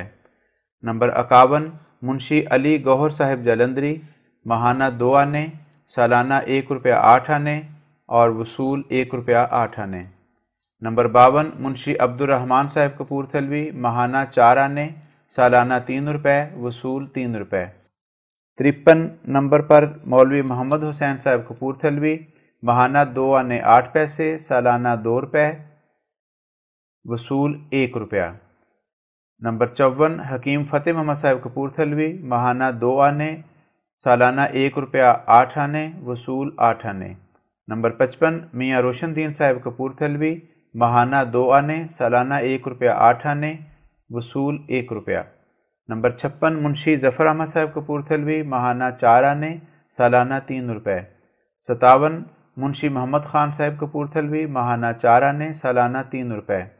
58 مرزا صفدر علی خدمتگار نواب محمد علی خان صاحب ملیر کوٹلہ، ماہانہ 2 آنے 8 پیسے، سالانہ 2 روپے، وصول 2 روپے۔ 59 مرزا اسماعیل بیگ صاحب قادیان ضلع گرداسپورہ، ماہانہ 1 آنا 4 پیسے، سالانہ 1 روپیہ۔ 60 حافظ محمد علی صاحب کپورتھلوی، ماہانہ 2 آنے، سالانہ 1 روپیہ 8 آنے، وصول 1 روپیہ۔ 61 منشی اللہ بخش صاحب سیالکوٹی، ماہانہ 4 آنے، سالانہ 3 روپے، وصول 3 روپے۔ 62 منشی عبدالعزیز صاحب ملازم دفتر نہر امبالہ ساکن دہلی قاسم جان کی گلی، ماہانہ 1 روپیہ، سالانہ 12 روپے، وصول 1 روپیہ۔ 63 منشی ابراہیم صاحب پٹواری سنور، ماہانہ 2 آنے 8 پیسے، سالانہ 2 روپے، وصول 1 روپیہ۔ 64 منشی غلام قادر صاحب پٹواری گھنوا تحصیل سرہند، ماہانہ 1 آنا 4 پیسے، سالانہ 1 روپیہ، وصول 1 روپیہ۔ نمبر 65 میاں جمال الدین صاحب ساکن سیکھواں، ماہانہ 2 آنے، سالانہ 1 روپیہ 8 آنے، وصول 4 آنے۔ 66 مستری عمر بخش صاحب ساکن جلال پور جٹاں وارد جموں، ماہانہ 3 آنے 4 پیسے، سالانہ 20 روپے۔ 67 منشی گلاب دین صاحب مدرس زنانہ روہتاس ضلع جہلم، ماہانہ 2 آنے، سالانہ 1 روپیہ 8 آنے۔ 68 میاں فضل کریم صاحب عطار ساکن سیالکوٹ، ماہانہ 1 آنا 4 پیسے، سالانہ 1 روپیہ۔ 69 شیخ امام الدین صاحب ساکن نوشہرہ ضلع سیالکوٹ، ماہانہ 1 روپیہ، سالانہ 12 روپے، وصول 5 روپے۔ 70 منشی غلام قادر صاحب فصیح سیالکوٹی، ماہانہ 2 روپے، سالانہ 24 روپے۔ 71 میاں اللہ دیتا صاحب ساکن روہتاس ضلع جہلم، ماہانہ 1 آنا 4 پیسے، سالانہ 1 روپیہ۔ 72 میاں نور احمد صاحب ساکن کھارا ضلع گرداسپورہ، ماہانہ 1 آنا 4 پیسے، سالانہ 1 روپیہ۔ 73 میاں محمد ٹپگر ساکن امرتسر کٹڑا آلووالیہ، ماہانہ 4 آنے، سالانہ 3 روپے، وصول 1 روپیہ۔ 74 میاں غلام حسین صاحب ساکن روہتاس ضلع جہلم، ماہانہ 1 آنا 4 پیسے، سالانہ 1 روپیہ۔ 75 میاں عطا الہی صاحب ذمہ دار غوث گڑھ ریاست پٹیالہ، ماہانہ 1 آنا 4 پیسے، سالانہ 1 روپیہ۔ 76 بابو محکم الدین صاحب مختار امرتسر، ماہانہ 1 روپیہ، سالانہ 12 روپے۔ 77 میاں ماہیہ صاحب ذمہ دار غوث گڑھ ریاست پٹیالہ، ماہانہ 1 آنا 4 پیسے، سالانہ 1 روپیہ۔ 78 منشی عبداللہ صاحب پٹواری غوث گڑھ، ماہانہ 4 آنے، سالانہ 3 روپے۔ 79 حکیم محمد اشرف صاحب خطیب بٹالہ، ماہانہ 1 روپیہ، سالانہ 12 روپے۔ 80 مولوی تاج محمد صاحب علاقہ لدھیانہ، ماہانہ 1 آنا 4 پیسے، سالانہ 1 روپیہ۔ 81 نمبر پر میاں امیر الدین صاحب ساکن جسووال ضلع لدھیانہ، ماہانہ 1 آنا 4 پیسے، سالانہ 1 روپیہ۔ 82 میاں نور محمد صاحب ذمہ دار، ساکن غوث گڑھ پٹیالہ، ماہانہ 1 آنا 4 پیسے، سالانہ 1 روپیہ۔ 83 میاں محمدی صاحب ذمہ دار غوث گڑھ ریاست پٹیالہ، ماہانہ 8 پیسے، سالانہ 8 آنے۔ 84 میاں شہزادہ صاحب ذمہ دار غوث گڑھ، ماہانہ 1 آنا 4 پیسے، سالانہ 1 روپیہ۔ 85 میاں کرم لاہی صاحب ولد مادہ غوث گڑھ، ماہانہ 1 آنا 4 پیسے، سالانہ 1 روپیہ۔ 86 میاں شاہ محمد صاحب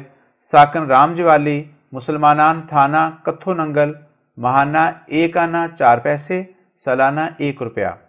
نمبر 87 چودھری محمد سلطان صاحب ممبر کمیٹی سیالکوٹ، ماہانہ 3 روپے 5 آنے 4 پیسے، سالانہ 3 روپے۔ 88 سید محمد سعید صاحب دہلی کھڑکی فراش خانہ، ماہانہ 4 آنے، سالانہ 3 روپے۔ 89 میاں اسماعیل صاحب ساکن چمارو ریاست پٹیالہ، ماہانہ 1 آنا 4 پیسے، سالانہ 1 روپیہ۔ 90 حکیم محمد شاہ صاحب سیالکوٹی، ماہانہ 8 آنے، سالانہ 6 روپے۔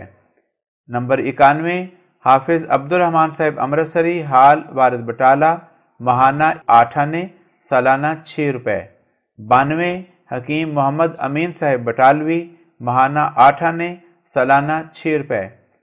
نمبر 93 جو کہ اس فہرست کا آخری نمبر شمار ہے،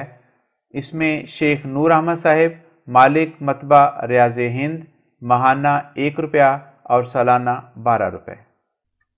صفحہ 636 ہم شروع کرتے ہیں۔ قابل توجہ احباب، اگرچہ مقرر یاد دہانی کی کچھ ضرورت نہیں تھی، لیکن چونکہ دل میں انجام خدمت دینی کے لیے سخت اضطراب ہے، اس وجہ سے پھر یہ چند سطریں بطور تاکید لکھتا ہوں۔ اے جماعت مخلصین، خدا تعالیٰ آپ کے ساتھ ہو۔ اس وقت ہمیں تمام قوموں کے ساتھ مقابلہ درپیش ہے،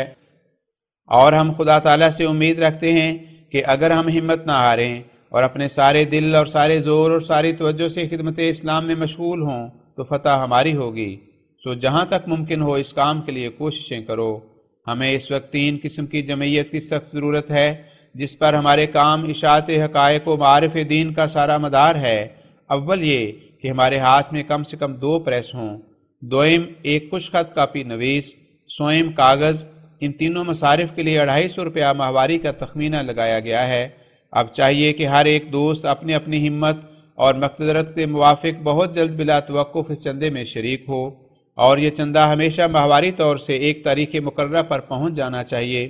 بالفعل یہ تجویز ہوئی ہے کہ بقیہ براہین اور ایک اخبار جاری ہو، اور آئندہ جو ضرورتیں پیش آئیں گی ان کے موافق وقتاً فوقتاً رسائل نکلتے رہیں گے۔ اور چونکہ یہ تمام کاروبار چندے پر موقوف ہے، اس لیے اس بات کو پہلے سوچ لینا چاہیے کہ اس قدر اپنی طرف سے چندہ مقرر کریں جو بسہولت ماہ بماہ پہنچ سکے۔ اے مردمان دین، کوشش کرو کہ یہ کوشش کا وقت ہے، اپنے دلوں کو دین کی ہمدردی کے لیے جوش میں لاؤ کہ یہی جوش دکھانے کے دن ہیں۔ اب تم خدا تعالیٰ کو کسی اور عمل سے ایسا راضی نہیں کر سکتے جیسا کہ دین کی ہمدردی سے۔ سو جاگو اور اٹھو اور ہوشیار ہو جاؤ، اور دین کی ہمدردی کے لیے وہ قدم اٹھاؤ کہ فرشتے بھی آسمان پر جزاکم اللہ کہیں۔ اس سے مت غمگین ہو کہ لوگ تمہیں کافر کہتے ہیں، تم اپنا اسلام خدا تعالیٰ کو دکھلاؤ اور اتنے جھکو کہ بس فدا ہی ہو جاؤ۔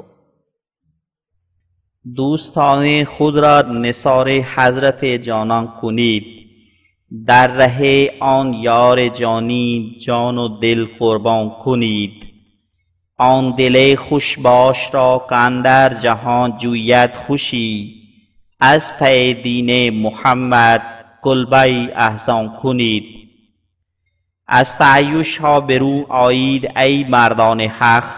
خویشتن را از پی اسلام سرگردان کنید.